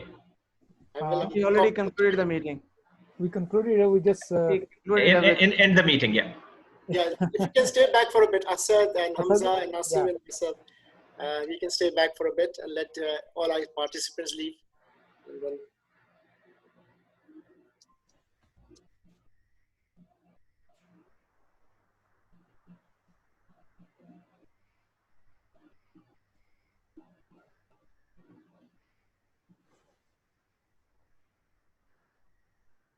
so if I may just request all other guests to kindly leave so we can have a quick feedback session. Post-mortem meeting. I will catch up. We will now stop the recording and we will stop the streaming on Facebook Live. So thank you to all our colleagues and friends watching on Facebook. And inshallah ta'ala, we will be back with another webinar on the 12th of July on the APPNE Facebook Live channel, cardiorespiratory disease and COVID-19. So thank you very much for watching it on Facebook Live. Goodbye. असल जब से हम लोग इंग्लिस्तान आए हैं आला तालीम के लिए आपसे मुलाकात नहीं हो सकी मेरी हाँ सर हम तो ज़माने से नहीं मिले लगता है I met you last time maybe 96-97 बस ये 2000 कायदातों को फॉलो किया और आला तालीम के लिए इंग्लिस्तान चले गए बस Amir bhai, thank you very much. Naseem bhai, highly appreciated. It's a wonderful event. I was even not expecting such a massive response from the people. They were keep asking questions. और मेरे पास बहुत सारे questions Aamir भाई mobile में आए हुए cell phone में आप सब भेज दें मुझे मैं आपको भेजता हूँ बना के और लोगों का जो मेन जो फोकस है ना वो था 3-4 Caesar program. They are looking for the Caesar because they already working as a senior star or a consultant and they want to move there. दूसरा उनका फोकस है how to get in the GP training और trust form की जो चीजें हैं ना जो उसकी रुकावटें आ रही हैं उसमें कैसे आना है और तीसरा उनको लाइफ स्टाइल बच्चों की परवरिश ये चीजें हैं आमिर भाई नसीम भाई जो लोगों को दरकार है यहाँ पे मेरे ख्याल में ये जीपी का तो खैर thank you so much for taking your time and being here Hamza Khokhar साहब जीपी का तो सिंपल है ना कि you come to GP training there is no other way उसमें कोई तीसरा रास्ता है ही नहीं उसमें ना कोई ओवरसीज का है ना एमटीआईज है ना कुछ है there is only ways to do a PLAB and come to GP exams I think there is lot of appetite for these things मुझे भी 2-3 मैसेजेस आए हैं कि उस पे कर लें आप how to build up your CV and how to secure a job क्योंकि मैंने अभी जब कोर सर्जिकल ट्रेनिंग के इंटरव्यूज किए हैं सेंट्रल लंदन में जाकर it is an eye opening for me कि गोरे जो हैं वो किस तरह तैयारी करके आते हैं एक नाइजीरिया से एक साहब आए हुए उन्होंने हर चीज़ अपने हाथ से लिखी है यार अंदाजा करो कि आप जो है यूके में इंटरव्यू देने आए हुए और हर चीज़ हाथ से लिखी हुई आपने सीवी लाकर सामने रख दी है सो मैं इधर एक इनपुट दे दूं मैं असल में समझता हूँ कि जो है ना हम कॉम्पिटेंस में जो हमारे आ रहे होते हैं ना लोग कम नहीं होते सिर्फ होता ही है कि यहाँ पे क्योंकि आप मेडिकल स्कूल और फाउंडेशन ट्रेनिंग में आप प्रिपेयर कर सकते हो तो एक वो हेड स्टार्ट मिला होता है तो अगर हमें भी अवेयरनेस हो जाए मेडिकल स्कूल अपनी हाउस जॉब्स के दौरान इन चीज़ों को टेक करने की तो it will in turn make us a lot more competitive when we appear for these interviews. And I think if we can endeavor to do that. दुनिया में सबसे ज्यादा चीज बिकती है ना हमजा वो ये है कि अवेयरनेस पे लोग पैसे लेते हैं हर कोई बंदा आपको अपना गुल बताता नहीं है अगर मैं अपनी सर्विसेज बेचूंगा ना तो अवेयरनेस के लिए बेचूंगा and these webinars are meant for these awareness. So मैं मेडिकल स्कूल में सिर्फ इसलिए लकी हुआ कि मुझे यहाँ पे मेंटोर्स मिल गए इंग्लैंड के अंदर मैंने सिस्टम देख लिया और मैंने इंटरैक्ट कर लिया ट्रेनीज के साथ जिन्होंने ये चीजें अपनी करनी शुरू की भी थी या कर चुके थे ये प्लेटफॉर्म देता है मौका यहाँ पे इतने senior consultants and I am sure each and every one of them is will be more than willing to help out medical students newly qualified doctors and sort of starting their journey along this path. ये platform आपको मौका देता है connect करने के लिए senior consultants के साथ जिनके पास इतना विजडम और है एक्सपीरियंस यूके का इन चीजों को सीखने I think things have opened up quite a lot. जब हमने शुरू किया था उस वक्त तो there was no guidance, there was no something else. आप आए और कुएं में कूद दिए, छलांग लगा दिया आपने. And now these things, I mean, social media is such a huge platform कि आप जो interact करते हैं very quickly. And I think there's a lot of appetite. If Asad agrees, then we can organize another one in near future. Definitely. Dr. Ishfaq, what do you think? जी बिल्कुल, why not? We can arrange it. अच्छा, एक मैं इनसे एक suggestion मैंने chat box में भी पढ़ा, काफी लोग क्वेश्चन पूछ रहे थे डेंटिस्ट के हवाले से कि क्या डेंटिस्ट के हवाले से भी कुछ कर सकते हैं इनके लिए? अच्छा, क्योंकि वो क्वेश्चन आंसर नहीं हो सका, मैंने शायद आपको फॉरवर्ड भी किया था, लेकिन आई थिंक वो मैंने नोट कर लिया सर, लेकिन मैं हमारे इत्तेफाक से हमारे पूरे इस पैनल में कोई डेंटल सर्जन जी मैं समझ गया। आज डेंटिस्ट नहीं थे, एक एएनई और एक डेंटिस्ट, दो नहीं थे, तो मैंने भी उनको यही जवाब दिया है कि अगर हम नेक्स्ट टाइम करेंगे, हमें पहले पता चले तो we can ask the dentist to come in next time. बिल्कुल कर सकते हैं, नहीं बिल्कुल कर सकते हैं। और उनसे अगर आपके दोस्त हैं, अगर आपको जानते हैं आप उनको, तो आप मेरी तरफ से माजरत जरूर कर लीजिएगा। मैंने लिख लिया है ईएनटी और डेंटल सर्जन, मैंने भी लिखा है यहाँ पे, क्योंकि मैंने भी लिखा है आमिर भाई ईएनटी और डेंटल सर्जन का। और डेंटिस्ट ये ना यहाँ पे काफी सारे डेंटिस्ट हैं, और हुआ क्या है डॉक्टर आमिर आपको बताऊं, डॉक्टर नसीम के डेंटिस्ट जो है ना यहाँ पे ओवर सैचुरेट हो गए हैं Saudis. So they have like more positions of the dentist. I mean more doctors of the like dentists, and they don't have posts for them for Saudis. तो उसकी वजह से जो नॉन सऊदीज थे उनको जॉब्स नहीं मिल रही हैं, उनको जॉबों से हटाया जा रहा है। तो that's why they are much more concern for their post and training and so on. तो अगर कोई डेंटल का हो ना, अगर कोई डेंटल की पॉसिबिलिटी हो तो हम सेपरेट भी कर सकते हैं डेंटल का सेमिनार। उसमें रोमी भाई इसका एक फायदा ये भी है ना कि डेंटल में यहाँ पे एडमिशन भी ओपन है। यहाँ सऊदी इंस्टीट्यूशंस में एमबीबीएस में तो मुश्किल है, लेकिन डेंटिस्ट्री में जो है एडमिशन देते हैं लोग। हाँ, अब उन्होंने बंद कर दिया इशफाक भाई, अब उन्होंने ओवर सैचुरेट हो गए। अच्छा, बंद हो गई है। हाँ जी, अब वो 2 साल से उसको लिमिट किया। राइट। आदिल सूफी आप अनम्यूट, आप कुछ पूछना चाह रहे थे? जी अस्सलाम वालेकुम। पहले तो आमिर भाई, असद भाई, नसीम, आप, हमजा, बहुत बहुत आप लोगों का शुक्रिया कि like it was a very nice opportunity for all of us. और ये है कि आई थिंक जो असद भाई ने बात करी थी कि, और जो आमिर भाई ने भी बात करी कि I think the most important thing is to have a joint venture, कि इसमें खास तौर से जो रिसर्च एक्टिविटी, जैसे हमजा कह रहे थे कि पाकिस्तान में लोगों को पता है अब जैसे मैं आई एम फ्रॉम कराची, और उसमें क्या होता था कि आगा खान के जो लड़के थे दे वर प्रीटी प्रिपेयर्ड। आगा खान में क्या होता था कि एक मेंटरशिप प्रोग्राम होता था, लाइक क्योंकि मेरी ट्रेनिंग आगा खान की थी, तो आई नो के for every student there was a mentor available over there who will guide them कि क्या करना है, किस तरह से चलना है। डीएमसी में 400 450 लड़के होते थे, किसी को कुछ नहीं पता था। कोई आधा क्लास जो है वो यूएसएमएलई की तैयारी कर रही है, आधी क्लास प्लैब की तैयारी कर रही है बाद में, तो तो वो गाइडेंस नहीं होती थी। तो जैसे आप लोगों ने बड़ा अच्छा प्लेटफॉर्म किया कि एक गाइडेंस हो जाएगी कि किस तरह से सीवी प्रिपेयर करनी है, किस तरह से बेसिस की तैयारी करनी है, किस तरह से इंटरव्यू की तैयारी करनी है, क्या ड्रेस पहनना है, जैसे आप लोगों ने सब बड़े अच्छी तरह कवर किया। तो I think that's a very good thing. और फिर जो रिसर्च अपॉर्चुनिटी जैसे ऑडिट है और ये तमाम चीज़ें, अगर इसमें भी आप लोगों की मेंटरशिप हो जाए, यहाँ पर भी अब काफ़ी अवेयरनेस हो गई है, तो I think that will improve the CV and chances for their acceptance. Dr. Amir, Dr. Adil Sufi is our consultant cardiologist, trained in Afghan, trained in Saudi Arabia and Canada. He's a joint general secretary, star of the group. MashaAllah. So nice to meet you, Adil sahab. So nice to meet you. Endowed graduate too. Endowed graduate. ये 1997 के graduate हैं। असर भाई हमसे एक साल जी। आदिल भाई दिन रात अभी मसरूफ है आजकल, इसलिए वो आपको कम ही नजर आएंगे, लेकिन माशाल्लाह बहुत हमारे ग्रुप के लिए हर वक्त अवेलेबल हैं, और he is the backbone of जो भी लोग बैठे हैं, हम लोग बैठे हैं, आप लोग हैं, या जो लोग सुन भी रहे हैं, देखिए 3 घंटे निकाल के मेहनत करके, और ये चीजें ऐसे नहीं हो जाती हैं, इससे बड़ी मेहनत होती है, और ज़्यादा परफेक्ट नहीं होती। और हम तो यही, मैं तो हमेशा कहता हूँ जो पॉजिटिव्स हैं वो तो निकालें पहले, फिर बाद में नेगेटिव तो हम कभी भी ठीक कर सकते हैं। आमिर भाई मैं ऑनेस्टली करना चाहूंगा एक रिक्वेस्ट जो मैंने नोट किया ना पाकिस्तानी लोगों में, जो हमजा ने भी कही और आदिल ने भी कही ना, अब तो सऊदी अरेबिया में आ रही है, हमारे डॉक्टर्स को ऑडिट का कुछ नहीं पता है। Audit is a big no idea about the audit in Pakistan. अब तो सऊदी अरेबिया के अंदर हमारे डिपार्टमेंट में ऑडिट है and I M one of the member of the audit committee. तो ये जो ऑडिट है ना, इस पे एक प्रिसाइज सेशन होना चाहिए कि what is audit, how to do it and what will be the implication. तो ये हर बच्चे और बच्ची के पास ऑडिट होना चाहिए प्लैब करने से पहले। This is very essential. इसमें जब आप कहते हैं ना डिजायरेबल रिक्वायरमेंट्स और सारी चीजें, अगर आपकी रिसर्च जीरो है, आपकी पब्लिकेशन जीरो है, आपका ऑडिट जीरो है, you will not get a chance to for that particular job. This is I am pretty sure about it. असल मैंने कहा ना कि जो मेरा एक फर्स्ट हैंड एक्सपीरियंस रहा ना कि जब असल में यहाँ पे ट्रेनिंग जॉब्स के सारे इंटरव्यू सेंट्रलाइज कर दिए, तो I was one of the panel member on 3 days of out of 7 days जो भी इसके इंटरव्यूज थे। उसमें क्लियरली ऑडिट का आपको 1 मार्क मिल जाएगा, लेकिन आपने ऑडिट कंप्लीट किया ना, then you can secure full marks on it. Right, जो यहाँ के लोगों को हम बता रहे होते हैं, ऑडिट को भी जो है ना वो नाम चेंज कर करके तो अब is gone to QIP nowadays. Audit को इतना यूज नहीं करते, क्वालिटी इंप्रूवमेंट। हाँ जी, QIP करके करते हैं। एंड येट अगेन कि अगर आपने प्रेजेंट किया 1 मार्क है और उसको यानी एडिशनल मार्क है, अगर आपने ऑडिट किया तो ठीक है।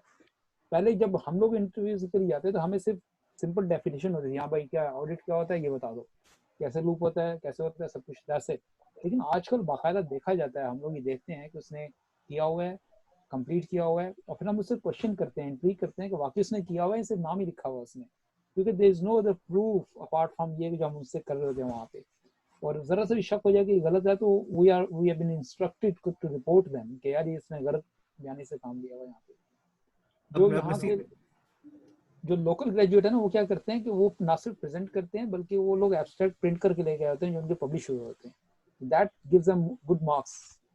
सॉरी, कुछ कह रहे थे अब जितनी आपकी बात को मैं सेकंड कर रहा हूँ कि और ये कोई मुश्किल काम नहीं है। अब जैसे ये क्वालिटी इंप्रूवमेंट प्रोजेक्ट है, सिंपल सी हैंड वॉशिंग का। जी exactly, hand washing such a simple सी चीज ले लें, कोई सी भी एक 10,000 चीज, एग्जैक्टली 10,000 चीजें हम लोग कर रहे होते हैं ऑलरेडी। आपने सिर्फ ये करना है क्या भाई कि आपने डॉक्यूमेंटेशन करनी है, डॉक्यूमेंटेशन में आपने जो है वो 100 पैटर्न फॉलो कर लिए, उसकी इम्प्लीमेंटेशन क्या हुई, आपने जो है वो सो सिंपल चीजें हैं, but we just our juniors. मैं आपको बताऊं ना, जैसे आदिल भाई कह रहे हैं ना, हमारा है turn around time for finalising the echo report in 24 hours. Simple यार, या आप मतलब हर महीने का हम निकाल देते हैं। तो ये चीजें हमारे लोगों को पता नहीं है। दूसरी बात जो बहुत जरूरी है ना आमिर भाई, जो कैंडिडेट्स को बताइएगा, वो ये होती है कि when they go for the interview, Naseem भाई, दे सेड कि I have a great communication skill, I have a wonderful relationship with my colleagues and my nursing staff. Okay, very good. Show me the evidence. They have nothing.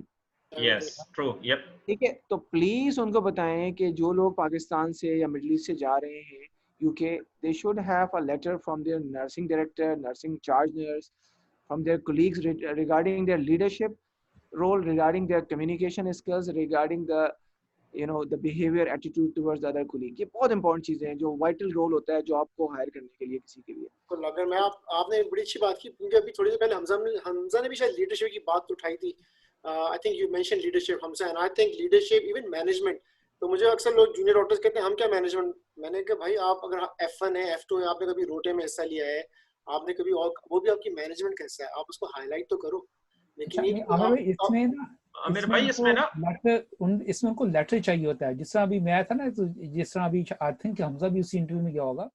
When I asked someone के आप इसमें teaching है कि मैंने teaching organise कराई थी, teaching तो organise कराई है, फीडबैक नहीं है उसके पास, अगर या फिर उसके पास कंसल्टेंट का लेटर नहीं है कि he was instrumental in doing this teaching programme, then he doesn't get marks no matter क्या कहता है वो वहाँ पे।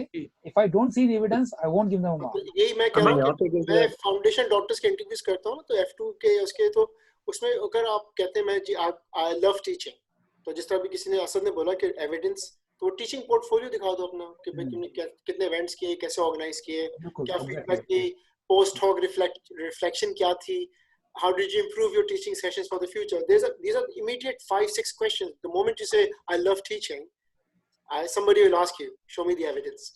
हमें ना एक सवाल ये पूछते थे, ये पूछते थे जैसे कि अगर हमजा इंटरव्यू के लिए आया तो मेरा थ्रू आउट पूरी डे एक ही सवाल रहता था हर एक से, what does Hamza do in this spare time, क्योंकि what we also interested in कि आपकी पर्सनालिटी कितनी इंटरेस्टिंग है, are you well rounded. Exactly, Hamza आप कुछ कह रहे थे। और समय इसमें जो आई थिंक सर्जिकल इंटरव्यूज काफ़ी जो है एक्सटेंसिव होते हैं और काफ़ी कॉम्पिटिटिव होते हैं। अगर हम उसकी चेकलिस्ट सिर्फ उठा लें और उसके अंदर जो एविडेंस जो वो मांगते हैं चीज़ों के लिए, अगर वही पूरी आप कर लें ना, तो ये सारे आंसर्स हमारे एक तरह से आंसर होते हैं। फॉर एग्जाम्पल, अगर आपने टीचिंग की है, वो कहता है आपको फीडबैक फॉर्म्स चाहिए।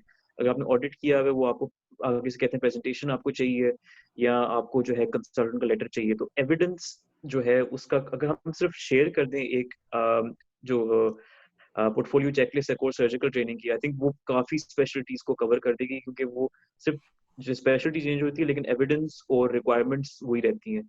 सेकेंडली, ऑडिट्स और क्यूआई प्रोजेक्ट्स की जिधर तक बात है, यहाँ पे आई थिंक हमारे पास अपने में काफ़ी कंसल्टेंट्स हैं हर एक स्पेशलिटी के। अगर वही 5 से 10 क्यूआई सिंपल प्रोजेक्ट्स के सिंपल क्यूआई प्रोजेक्ट्स के एग्जांपल्स दे दें और अपने पेज पे अगर लगा दें, तो वो जूनियर डॉक्टर्स जो है पाकिस्तान में जिधर भी हैं, वो एटलीस्ट उनको कर सकते हैं वहाँ पे। क्योंकि मसला है कि उनको पता नहीं होता कि प्रोजेक्ट टॉपिक क्या है। दूसरी तो बात अगर ये आप लोग आता है टॉपिक कि से सजेस्ट कर दें हर एक स्पेशलिटी के, आई थिंक वो काफी it will go a long way, I think. हाँ, दूसरी बात ये कि कुछ मार्क्स जो है ना वो आपकी चेकलिस्ट के मुताबिक होते हैं, एंड सम जी मार्क्स जो है ना वो जो इंटरव्यू कर रहा था ना उसके हाथ में होते हैं। जी लेट्स से कि आपका एक, मुझे याद है कि एक कैटेगरी थी पोर्टफोलियो। जी पोर्टफोलियो का 1 मार्क भी था और आई थिंक 3 या 6 मार्क्स भी थे। जी जिसका ऑर्गेनाइजेशन अच्छी थी ना, जी हमने देखा यार कि उसको हमने मैक्सिमम भी दिए हैं। अब जी एक बंदा जो नाइजीरियन हाथ से लिख के लाया ना, उसको हमने 0 मार्क्स दिए उसमें। जी that make a huge difference. मैंने जी इतनी वैल्यूबिलिटी देखी कि एक बंदे ने 100 के करीब मार्क्स स्कोर किए और एक ने 32 और 27 ऐसे किए उन्होंने। जी। So that वैल्यूबिलिटी। आमिर भाई, आमिर मैं थोड़ा सा बताना चाह रहा था कि माशाल्लाह अल्लाह ताला ने बड़ी स्पेशलिटी दी है और बहुत कर्टियस लोग हैं आपकी टीम में, अल्हम्दुलिल्लाह। मैं ये सोच रहा था अभी आज जितने भी क्वेश्चन पूछे गए हैं, इसमें अगर आप समझ लें कि इनको हम कैटेगराइज करके कोई ऐसे स्पेशलाइज प्रोग्राम कर सकें जो चीजें कवर नहीं हो सकी, जैसे डेंटिस्ट्री है या हमजा भाई ने बताया लीडरशिप क्वालिटीज है, रिसर्च प्रोजेक्ट्स है छोटे मोटे हमारे स्टूडेंट्स जिस तरह आगा खान में है एक, और हमारे किंग सऊद में भी यही है कि हम 3rd ईयर मेडिकल स्टूडेंट्स छोटे प्रोजेक्ट्स करते हैं, उसको पब्लिश करते हैं, उसका वो एविडेंस होता है जहां भी वो जाते हैं यूएस यूके, वो दिखाते हैं कि हमने ये रिसर्च प्रोजेक्ट किया, टीचिंग में इन्वॉल्व रहे, हमने प्रेजेंटेशन की। उसके 2-3 तरीके हैं, या तो आपके यूके में वहां पे यूनिवर्सिटीज होती हैं, रिसर्च डेज होती हैं डिफरेंट यूनिवर्सिटीज और मेडिकल स्कूल्स के, उसमें वो प्रेजेंटेशन दे, एब्स्ट्रैक्ट कैसे बनाई जाती है, आपका जो रूटीन वर्क है ना आप उसको बहुत इफेक्टिव वे में प्रेजेंट कर सकते हैं, that could serve as evidence कि आपने वहां पे एक काम किया है और वो इंटरव्यू में आप दिखा सकते हैं। को आप दिखा सकते हैं, आप बिल्कुल सही कह रहे हैं। इससे पहले कि हम लोग बात खत्म करें, ये चैट आमिर भाई मैं चाह रहा हूँ कि मैं चैट को सेव कर लूं, लेकिन अभी तक मैं हाँ, कामयाब ये नहीं हो उसमें सका कर हूँ। सकते एनी हैं, आइडियाज ऑन उसमें कर सेविंग द सकते हैं। चैट? नहीं, वो फाइल के चैट पास आप सेव आएगा आपके पास, हो जाएगा जब रिकॉर्डिंग आएगी ना, तो इट विल बी हाँ, saved automatically. Save in the recording, are you sure? जी, आप आपका जो yes, YouTube की रिकॉर्डिंग साइड पे राइट साइड पे दिखाएंगे वो चैट इस पे। अच्छा, मुझे सिर्फ ये ऐड करना है इसमें इशफाक भाई कि I have conducted the interview mock interview course for G G ST3 for the surgical registrars who are applying for ST3 jobs. Right तो हम लोग पिछले 3 साल से कंडक्ट कर रहे हैं यहाँ पे, और हमारा जो सक्सेस रेट है वो 70% से ज्यादा है। तो एक्सीलेंट 70% लोग जो है ST3 जॉब ले लेते हैं। उस तर्ज पे हम 2 प्रोग्राम आपके, जिस तरह आपने कहा, हम 2 कर सकते हैं। एक तो है यही कि how to build up CV and secure a job, उसके अंदर audit, management, leadership, publication, presentation सब कुछ कवर हो जाएगा। सही, और excellent idea. How to make your portfolio. I think this is really very very important, इसमें CV बिल्डिंग और कैरियर का आपकी रिलेटेड जो प्रोफेशनल कंट्रीब्यूशन है ना। हाँ, एक तो ये, और दूसरा ये है कि जैसा अभी आप आमिर भाई को आपने आइडिया दिया है कि वो कर लें, जो छोटी स्पेशलिटीज है उनका एक कंबाइन कर लें, डेंटिस्ट्री हो गया, ENT हो गया, ऑफ्थल्मोलॉजी हो गया। We can organize it. We got specialist people. मेरा अपना क्लास वाला Asad Qayyum, he is a TPD for ENT in East Midland जो है, East of England में. So these kind of people we can get together and we can do for multiple specialties. ENT की तो हमारी बहुत अच्छी फैकल्टी है अपने के अंदर। We have professor Shahid Qureshi is OB, Exactly. plus ENT master classes across the world. Asad Qayyum है, चाप हमारे एक और यहाँ पे शकील साहब हैं, they are all fantastic ENT surgeons. तो हमारी ENT की फैकल्टी तो बहुत अच्छी है। हमारे पास डेंटल सर्जन्स भी बहुत अच्छे हैं, अपने में हमारे मेंबर्स हैं 3 से 4 हैं, और they very keen and very good speakers as well. तो अब ज़ाहिर एक प्रोग्राम में हम सब चीज़ें कवर नहीं कर सकते। आप देखा आज हम लोग तकरीबन 2 hours 45 minutes का हमने प्रोग्राम किया है, और अभी ये 2 घंटे और चल सकता था। यस ऑफ कोर्स, बहुत सारे लोग अभी भी मौजूद थे, हमने खुद उनको रिक्वेस्ट किया है। अच्छा आमिर भाई, अगर आप अभी दोबारा कोई प्रोग्राम करना चाहें तो आप क्या सजेस्ट करते हैं? आपकी टीम यहाँ मौजूद है, एक और भी मेरे ख्याल में देखें, people are looking forward to such program, बहुत highly appreciate किया गया और इसकी recording भी मांग रहे हैं, तो मेरे ख्याल में जी हाँ, रिकॉर्डिंग मैंने कर ली सर, और हम लोग इंशाल्लाह इसको शेयर कर देंगे आपसे। और दूसरे ये कि I think let this one settle down, इसको थोड़ा लोग एब्जॉर्ब कर ले, हफ्ता 2 हफ्ता 10 दिन जो भी टाइम देते हैं, ज़ाहिर बहुत इन्फॉर्मेशन आगे पीछे हुई है, तो आई वुड सजेस्ट कि 2 से 3 हफ्ते तो जरूर इसको आप एब्जॉर्ब करें, डिस्कशंस करें आपस में, आप लोग वहाँ हम लोग भी यहाँ पर, और मैं ये सोचूंगा कि इसको हम कैसे मजीद बेहतर बना सकते हैं। और अमीर भाई ये चैट जो है ना आपका, जैसे रिकॉर्डिंग ये आप मीटिंग एंड करें तो आप वेट करें, कन्वर्ट करेगा ये लोकल आपके रिकॉर्डिंग सिस्टम में, वहां पे चैट अलग से पूरा एक फाइल बनेगा आपका।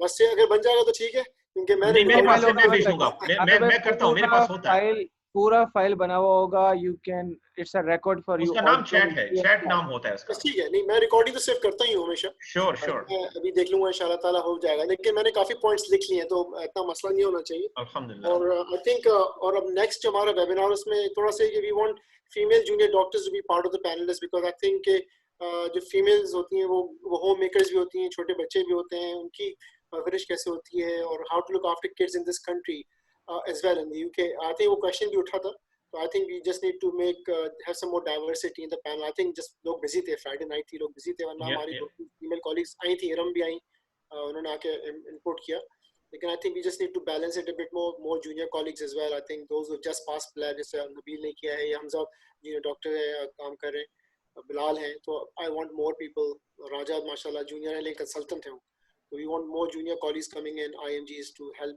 Guide the junior doctors coming in. तो काफ़ी हम नोट्स तो मैंने काफ़ी बना लिए, इंशाल्लाह ताला ये हम लोग इम्प्रूव भी कर सकते हैं, लेकिन आज का मुझे खुशी इस बात की है कि पहली चीज़ थी कि हम लोग मिले और हमने साथ मिलके काम किया, जैसे, और बहुत अच्छा हो गया थोड़े से अरसे में हमने प्लान करके। और आपके लिए खास सलाम, असद रूमी ने आपके लिए सलाम आया है नबील समी का, ही नोज यू। वालेकुम सलाम। तो आपको नबील समी ने कहा है कि मेरी तरफ से सलाम देते हैं, मैंने कहा आमिर भाई हमारे कॉन्टेक्स्ट में लोग जो है ना खुसूसन आपको बहुत अप्रिशिएट करते हैं, आपकी पूरी टीम को, और कह रहे बहुत ही बेहतरीन सेशन था, बड़े एक्सपर्ट डॉक्टर्स थे, बड़े कर्टियस, बड़े खूबसूरत अंदाज से समझाया हमें, so they are looking forward to more sessions with you inshallah very soon. Inshallah taala, we will definitely plan for as we said, for small specialties as well as for CV building and securing jobs. इंशाल्लाह ताला जिंदगी रही, हयात रही, अल्लाह ने चाहा तो हम लोग वहाँ पे आएंगे, आप लोग यहाँ पे आइए, bring a troop across, we'll do breakout room sessions, बैठ के बात करेंगे, और हम लोग भी इंशाल्लाह वहाँ आएंगे, ऐसी कोई बात नहीं। लेकिन आई थिंक वेबिनार्स अभी चूंकि फ्लेवर ऑफ द मंथ है, सब लोग कर रहे हैं, yes. और ज़ाहिर हम लोग सब बड़ी जल्दी एक्सपर्ट भी बन गए वेबिनार्स करने में, with in 4 months Covid crisis में हमने बहुत सी सारी चीजें सीख ली हैं। डेफिनेटली ऑनलाइन, हम भी online clinics, tutorials and lectures to 250 people, it's just mind boggling. ऐसा हो सकता है, but I have been doing it, so you learn. और किसी ने एज की बात की थी, नेवर टू ओल्ड, मुझे एज की बात समझ में नहीं आई। मेडिकल स्कूल में ऐसे लोग हैं जो कि लॉयर थे और अब मेडिसिन पढ़ रहे हैं, और उनको ट्रेनिंग जॉब्स मिलेंगी। So there is no ageism in the NHS. That's what I believe there. So I think I will be the same thing. Because I know. जी नसीम। मैं ऐसे कहते हैं वो 48-year-old बंदा जो है जेम स्टूडेंट आया है फर्स्ट ईयर में मेरा age a medical student, 48-year-old. Just imagine when he will graduate, he will be like 52 or 53. So and he will be retired while he become SHO registrar. एक मैं आप लोगों को idea देता हूँ कि आप लोग जरा सोचिए, बताइएगा non technical skills for surgeons, non technical skills for medics, उसमें बहुत सी चीज़ें आती हैं, डिसीजन मेकिंग आती है, सिचुएशन अवेयरनेस आती है, डीलिंग विद डिफिकल्ट सिचुएशंस आती है। That is where some people lack when they come across to the UK. Breaking bad news is always a difficult one at the beginning of your career. So non technical skills पे सोचते हैं, soft skills के बारे में सोचते हैं, multi disciplinary team approaches के बारे में सोचते हैं, how to work with nurses, pharmacist, all of those people, क्योंकि हम लोग एक हायरार्कियल सेट से आते हैं। पाकिस्तान में डॉक्टर सब डॉक्टर वहाँ बैठे हैं, सर्जन तो बिल्कुल ही टॉप पर था, मैं भी सर्जन था, तो and that's the system we lived in. So इसमें कोई हार्म नहीं है उस सिस्टम का, वो सिस्टम ही ऐसा है। लेकिन जब आप यूके आते हैं तो फिर लाइफ चेंज होती है। तो आमिर भाई हमारे पास डॉक्टर नदीम शेख साहब मौजूद हैं, रूमी भाई अगर आप इजाजत दें वो कुछ कहना चाह रहे हैं। जरूर कहिए नदीम भाई, मोस्ट वेलकम। अपना अनम्यूट करें सर। मैं इनको अनम्यूट कर लेता हूं। Assalamualaikum Nadeem bhai, good to see you sir. Where are you? Welcome Nadeem bhai. Assalamualaikum. Can I How see are you all gentlemen? MashaAllah. Now it's okay. Nice to see you. Yeah, thank you. No, actually, I joined a little bit late because I was outside and I only got in about a bit. So, but anyway, I heard most of it, and you know, sorry if I can't remember everybody's names in APPNE, but it was a great session, honestly. I think उसकी वजह ये है कि first hand experience था ना, और जैसे लोगों ने आपने भी पहले बताया कि लोग जो हैं बड़े honestly, without any sort of pretensions, you know, they were just down to earth, you know, and sharing their experiences. यहाँ जो मतलब जो Eastern culture है, चाहे पाकिस्तान है, Saudi Arabia का, it's very much a case of, you know, oh, I'm at the, as Dr. Burney was just saying, oh, you know, that you're, or maybe UK was like 50, 70 years ago, okay, you know, oh, I'm the consultant, or I'm the head surgeon, and everybody, you know, just here, you know, what I say, everybody else follows. It wasn't like that at all.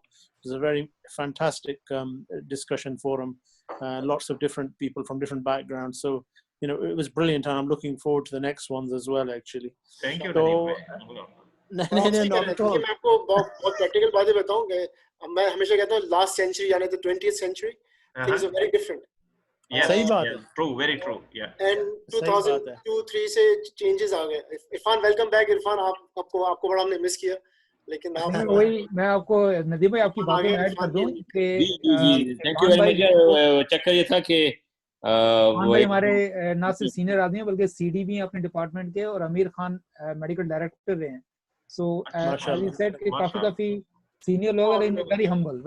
और हम लोग, मैं humble भी, मैं तो बिल्कुल अपने, मैं कभी नहीं बता, मैं अभी तक मैंने किसी को नहीं बताया मैं क्या करता हूँ, क्या पोस्ट है. मेरा ये काम नहीं है कि मैं बताऊँ. माशाल्लाह. That's for people to find out. वो मेरी जॉब है, वो मेरी अल्लाह ने मुझे इसकी दी है. भाई साहब पहले तो I just wanted to say कि माशाल्लाह अल्लाह ताला ने आपको बड़ी अच्छी आवाज दी है. आपकी किरत बहुत ही I really enjoyed that. और अल्लाह मौका दे कि फिर भी कभी आपसे सुने हम. So that was welcome. And I think that is the fundamentals, you know, हम डॉक्टरी तो हम सारी उम्र करते ही रहेंगे, लेकिन माशाल्लाह अल्लाह ताला ने आपको बड़ा अच्छा. So nice of you, sir. And secondly, you know, outside this thing, मैं जो point थोड़ा सा मैंने raise किया था, and I would like to raise it again here, is कि you know, आप लोगों के साथ relation में हैं हमारे जो ambassador हैं. You know, one very big factor for us as Muslims as well as Pakistanis is about immunizations. There is a big problem of pediatric immunizations, and very sadly around the vaccination of this COVID pandemic also. So, you know, if you can lobby, I know this, you need a bigger platform for that. Last I know about is that Malaysia started to do that. There is 2.2 billion Muslims, you know, और आप उनके फिर आगे से बच्चे देखें और क्या देखें. So, you know, in whatever way, हर बंदे को अपना role देना है, you know, करना है. So I think आप लोगों के पास भी है एक edge है. We sit in a European kind of a thing, you know, where we're having a porcine things, porcine elements are not taken as offensive as you know, they're sensitive, but it's not offensive as in Muslim countries. So, you know, that is something which I wanted to raise it, but it was not part of this IMG group. So but worth considering over there. But I must say it was a wonderful effort. 174, 175 people. Yeah, mashallah. Who attended. That is you know, amazing number. हमारे already Facebook पे तकरीबन 1500 views हो गए. Yes, Facebook पे भी थे. Yes, you're right. मुझे कुछ लोगों ने ये किया है, you know, कि हम लोग you know, थोड़ा सा लाइन से हट रहे थे और कुछ टाइम्स आया हुआ हमारा introductions के अंदर, but I think that is part and parcel. Right. आप कुछ messages आए थे. Yes sir, मैंने भी देखे हैं इसमें. I reassured them कि यार, this is part of the game. We have to listen to these high commissioners as well. They are our supporters basically. Because मैं भी और मुझसे इरफान agree करेंगे, the real power lies with the politicians, the bureaucrats. They have the power, they have the pen to write something on that piece of paper. But this Pakistan, UK, doesn't matter. And they have been supporting us. आपने कुछ सुना जो आपके ambassador ने बताया आपके बारे में, और हमारे हाई कमिश्नर ने कितना appreciate किया, लेकिन जिसे appreciate कर रहे हैं, support कर रहे हैं, हम लोग इनको phone उठा के literally we just call them and they say what can we do for you. तो द कल्चर हैज चेंज. जैसे नदीम साहब पहले बता रहे थे, नदीम शेख साहब, कि there is something in the air, the culture has changed of helping each other. तो the politicians have the power. Doctor Irfan की बात में बोरो कर रहा हूं. इरफान हमेशा कहते हैं एक डॉक्टर कितने मरीज देख लेगा जिंदगी में.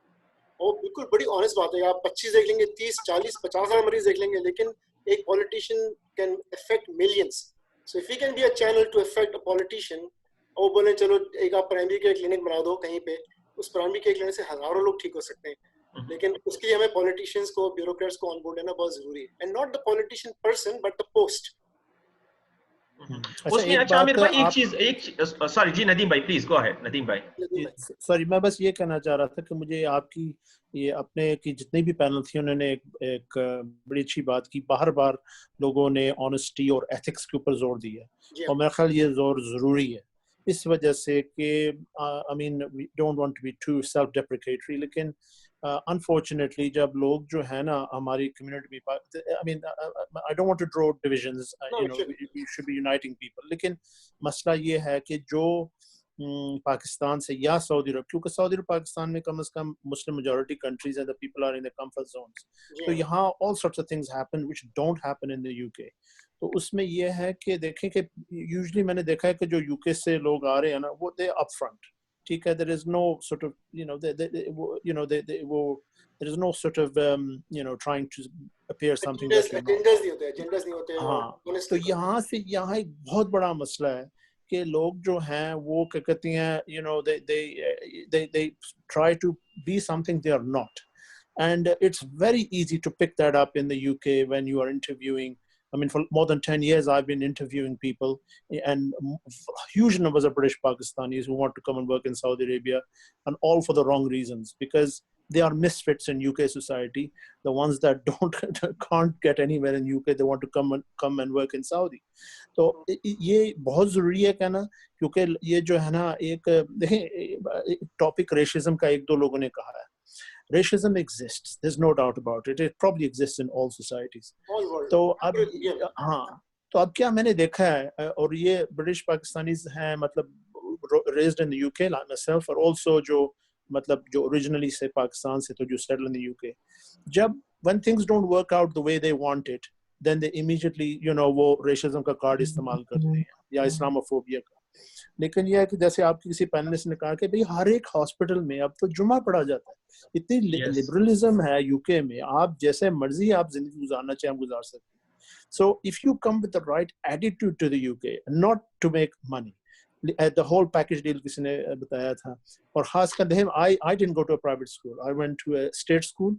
अगर आप एक अच्छी, ये आपको एक मेंशन करना चाहिए नेक्स्ट टाइम कि भाई आप जरूरी नहीं है कि 10,000 15,000 पाउंड कहते हैं फी बच्चा हर साल कहते हैं आप लगाएं. अगर आप एक अच्छे एरिया में रहते हैं, कैचमेंट एरिया में, तो आपका स्टेट स्कूल के अंदर आपके बच्चे बहुत अच्छी तरह पढ़ के तो आगे जा सकते हैं. myself, my brothers and sisters, we all did well through that mechanism. So हाँ, तो ये बात जो है ना बहुत जरूरी है कि देखें जो यहाँ कुछ लोग हैं ना, वो they are basically they will be out of their comfort zone in the UK. So don't come to the UK, and then criticize it and so on. So come for the right reasons. It's a brilliant place to work in terms of standards, in terms of teamwork, in terms of no prima donnas and so on. If you're prepared for that cultural change, you're going to enjoy it. If not, you're going to suffer, and then you're going to basically use the race card and the religion card and all sorts of other things like that. So मेरा ख्याल ये जब आप next time करेंगे ना, तो इस side के ऊपर भी जरा कुछ बात करनी चाहिए. लोगों ने उसका शायद चैट्स में भी जिक्र किया था. देखिए फैक्ट्स क्या है. So I tell you, Nadeem भाई, so I was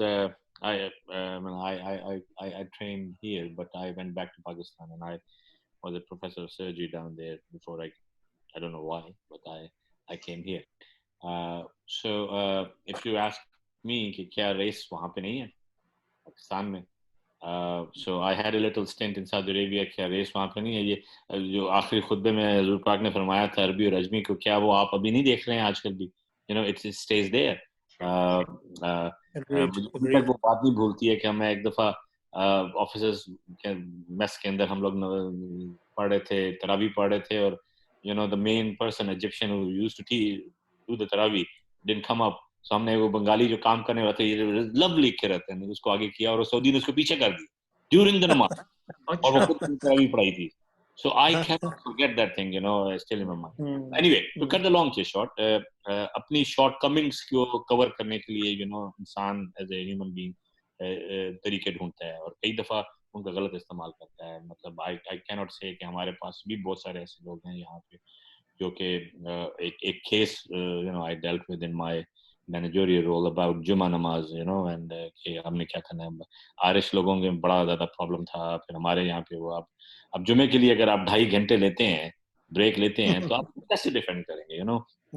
The Goras don't want to raise it because they think that अगर वो raise किया तो एकदम वो Islamic thing उठेगी. And so they call me, when I talked to this man and I said, 2.5 घंटे यार, खुदा का नाम लो. So people do use that for the other, other extreme also. Yes, true. हमारे यहाँ भी कुछ है कि हम लोग भी, we do face that. Sometimes subtly, sometimes overtly, sometimes inertly, but it does exist. But sometimes हम लोग भी अपने आप को उस vulnerable position में डालते हैं. And the only answer I gave to that man was कि आपके वजह से बहुत सारे सही नमाज पढ़ने वाले भी disturb होंगे. जहाँ तक honesty की आपने बात की है जी, देखें, humans are vulnerable people. That's why हमारे पे इतनी बंदिशें लगी हुई हैं. एक बहुत बड़ी बंदिश हमारे पास यहाँ पे इंग्लैंड के अंदर, आप is GMC, and when GMC opens it, and it doesn't open you for this year or for this case, it goes all the way back.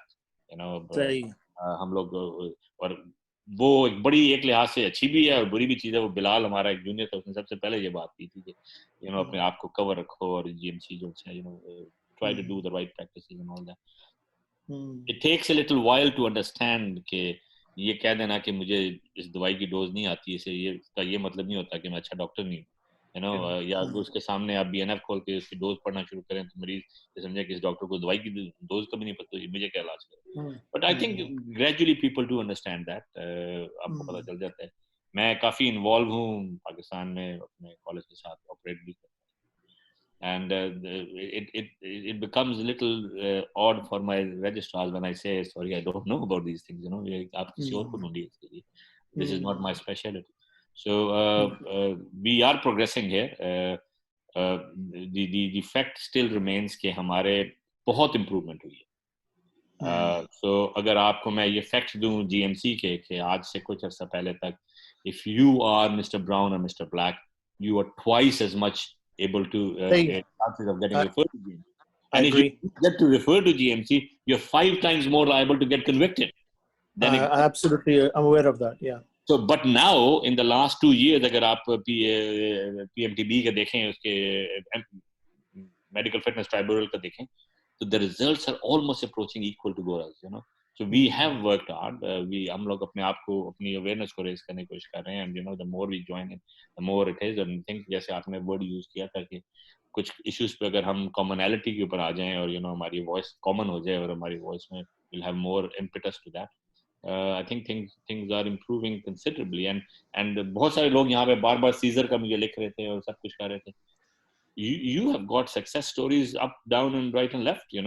People काम कर रहे हैं. I can very clearly vouch, और ये बैठा हुआ है नसीम मेरे साथ, अगर आप मेहनत करते हैं तो आपको कोई रोक सकता है यहाँ पे? सही. कोई आपको रोक सकता है? आपको कैसे कोई रोक सकता है? If you are hard working, हाँ, आप खुद डॉज करने वाले हो और आप समझें कि मैं शॉर्टकट करके ऊपर आ जाऊँ, then it becomes a challenge. लेकिन ये है कि भाई साहब बात सही है. हिस्टोरिकली अगर देखा जाए ना, तो मेरे पेरेंट्स के जन्म, माय पेरेंट्स नॉट डॉक्टर्स, लेकिन जो 50s और 60s के अंदर पाकिस्तानी आए थे, they had a lot of discrimination. आज का तो कुछ नहीं. उनके साथ जो भी deprived areas थे, उनको वहाँ जॉब मिलती थी. ओपन डिस्क्रिमिनेशन होती थी. बहुत कुछ सुनते थे हम, क्या कहते हैं, उस जमाने के लोगों से जो अब 75-80 प्लस हैं, जो दुनिया में मिल रहे हैं. तो फिर second generation people like my self, my children third generation, अब तो फोर्थ जनरेशन भी शायद है कोई ब्रिटिश पाकिस्तानी फिजिशियंस की. तो थिंग्स हैव चेंज्ड ट्रेमेंडसली. और मेरा ख्याल है कि आज जो ये बात कर रहे हैं ना कि अब ये डिप्लोमेट्स की and so on and Pakistan embassy, they really can do a lot more. I think they really need to make representations मैं comparison का draw करूँ ना between a Turkish government and how they represent Turks in Germany and Pakistan government and how they try and look after Pakistanis, whether they are British or whatever they are, you know. But if they're Pakistani origin के जो लोग UK में हैं, तो ज़मीन आसमान का फर्क है. Turks are very forceful. Erdogan जो है, वो इस तरीके से Germans को treat करता है. You know, he speaks very forcefully on behalf of Turks. Pakistan government does not. They're very, I'm sorry to say, they're very subservient. No, that's why I wanted to, दोनों हमारे जो थे senior वो चले गए थे. That's why I wanted to talk in front of them कि देखें आप बहुत बड़ा कुछ कर सकते हैं यहाँ पे. You can create the political climate around here to address some fundamental issues here. You know, जो कि you know, can you imagine 2.2 billion Muslims हैं, you know, world के अंदर 4 billion की आबादी के अंदर. So you know, it is a very very important issue. और हमारे लिए you know, हलाल कमाना इतना important नहीं जितना हलाल रोटी खाना या हलाल गोश्त खाना हमारे लिए important होता है. इसी तरह हम बाकी जो मर्जी करते रहे लेकिन वैक्सीन हमारी हलाल होनी चाहिए. So it's not that kind of things, you know, we are very sensitive about it. Irfan bhai, bottom line तो ये आती है ना कि the institutional racism cannot be finished. वो तो यहाँ कभी फिनिश हो नहीं सकती. यहाँ नहीं कहाँ हर जगह नसीब आपके हाँ नहीं, इवन पाकिस्तान में भी नहीं हो सकती. अब हम जब कराची बैठे थे तो हम लोग कहते हैं यार कहाँ कोटे पे आ गए, कहाँ पे ये आ गया है, पंजाब में बैठे तो कहाँ पे आ गया, लाहौरी कहाँ पे आ गया, जनूबी पंजाब से, तो that cannot be finished और ये रहेगी यहाँ. लेकिन हम लोग जिस तरह आपने कहा ना कि वो जो मस्जिद में बंदा ज़्यादा टाइम ले जाता था, तो that effect whole of the community. मैं एजुकेशनल सुपरवाइजर की ट्रेनिंग में गया हुआ था, तो वहाँ पर उन्होंने एक सवाल सिनेरियो रखा था कि आपका एक ट्रेनी है वो जो कि थिएटर लिस्ट को बंक करता है और नमाज में चला जाता है and he doesn't come on time, what are you going to do. तो मैंने तो सिंपल कहा, मैंने कहा ये देखो ये तो प्रोबिटी इशू है कि नमाज का टाइम जो है वो आपको पता है मैक्सिमम भी अगर 20 मिनट्स तो हाफ एन आवर होगा. अगर बंदा 1.5-2 घंटे के लिए जा रहा है, that's a probity issue. Simple सी बात है. कहते हैं that's fine, you can say that but we can go into trouble if we say that. मैंने कहा you can not, because it's difficult areas. So I've faced the exact same thing. क्योंकि लोग religion को जो है ना यहाँ liberty मिली और उसको फिर जो है लोग यूज करते हैं as a. But Naseem, can I come in? I think it's a minority. So we have to be very careful. Aamir भाई देखिए माइनॉरिटी है, लेकिन उसकी वजह से जितनी दूसरी माइनॉरिटीज है ना, मुझे हम लोग भी इफेक्ट होते हैं. मुझे कहते हैं वो तो नमाज के लिए चले गए, तुम क्यों नहीं जाते हो? तो मैंने कहा यार हम लोग जाके आ जाते हैं. But on the flip side, they also appreciate the fact that we can pray at the time and also do our work. We can fast. No, that's fine. That's I totally agree. लेकिन I was taking Irfan भाई बात forward के ये एक scenario इन्होंने बाकायदा create किया हुआ है एज एजुकेशनल सुपरवाइजर. हमें टीच करते हैं सिनेरियो पे.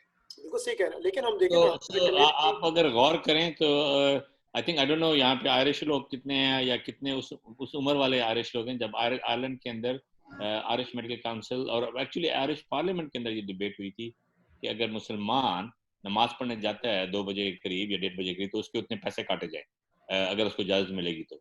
And that was a case which was one by Muslims on the fact कि हम लोग उसकी जगह एक्स्ट्रा काम करेंगे. You know, we will do rather than taking a lunch break at 12:30, we'll go up till 1 and then we'll take the.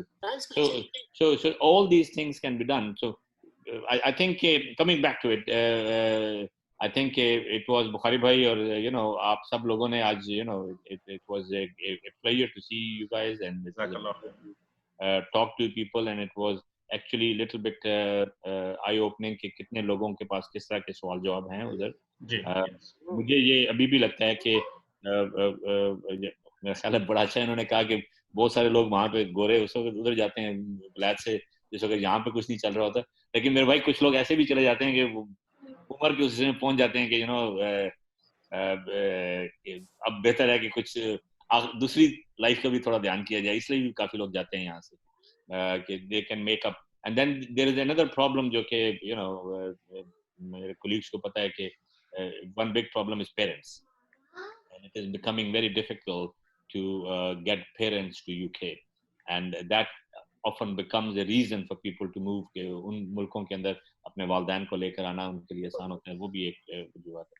लेकिन please put it forward to your colleagues at your you know social media site के obviously सारे सवालों के जवाब तो मैं तो खैर थोड़ी देर के लिए निकला, मैंने अपनी बेटी को लेना था. So, but I'm sure there would be many more questions to follow up, and Amir, Burney, and you know Naseem are excellent portals. के आप उनको बताइए हम लोग बहुत सारा काम कर रहे हैं. आई डोंट नो आपको इल्म है, बताया आमिर ने कि नहीं, फॉर इंटरनेशनल मेडिकल ग्रेजुएट्स हम लोग अमीर खान यहाँ पे बैठे हुए थे, he is a representative for college of physician surgeons, जो कि जो स्टूडेंट्स की जो स्टाइपेंड प्रोग्राम है, it's a very very good programme of getting people around. और वो उसके अंदर एक थोड़ी सी जो अच्छी बात है, ये बुरी बात है कि it is not about brain drain as they claim it, कि वो 2 साल के लिए आते हैं, 2 साल के बाद उन्हें जाना पड़ता है वापस हर हालत में. That's the type of visa they get. हम लोगों ने बहुत सारे प्रोग्राम MTI के स्टार्ट किए हुए हैं, and we would be very happy to support people who have got a reasonable chance of working and taking advantage of that if they want to come to this part of the world. So we will be very happy. मेरे ख्याल से wrap up करते हैं, इसलिए कि ready हो रहे हैं और मुझे नींद आ रही है. मैं भी घड़ी देख रहा था असद, और मैं देखा कि मुझे इस स्टूल पे बैठे हुए 4 घंटे हो गए. Yes, yes. आपके यहाँ कितना टाइम हो गया सर इस वक्त? 12:30 going to be midnight. 12:30.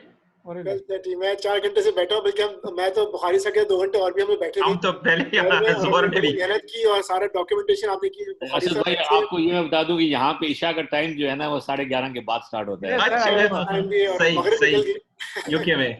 हम सर मगरिब इशा पढ़ के बैठे थे. क्लग्जन 40 मिलीग्राम बाकी हमारी इशा 8:30 होती है, तो 8:45 पे मीटिंग रूम ओपन करना है. मैं भाग के आया था, तो मैं जैसे आया मुझे गर्मी लग रही थी, मैंने वीडियो ओपन नहीं की, लेकिन मीटिंग वाज ऑन. मेरा ख्याल है कि आमिर भाई ऐसा करते हैं कि within a month we will do one more session, let them absorb. I think yes let it settle down, we can take it from there इंशाल्लाह. आप टच में रहिएगा. ओके, उसी असद उसी ग्रुप में हम लोग फिर जो है ना कम्युनिकेट कर लेंगे. Sure, definitely. Let this group be there and we can communicate future ideas on it.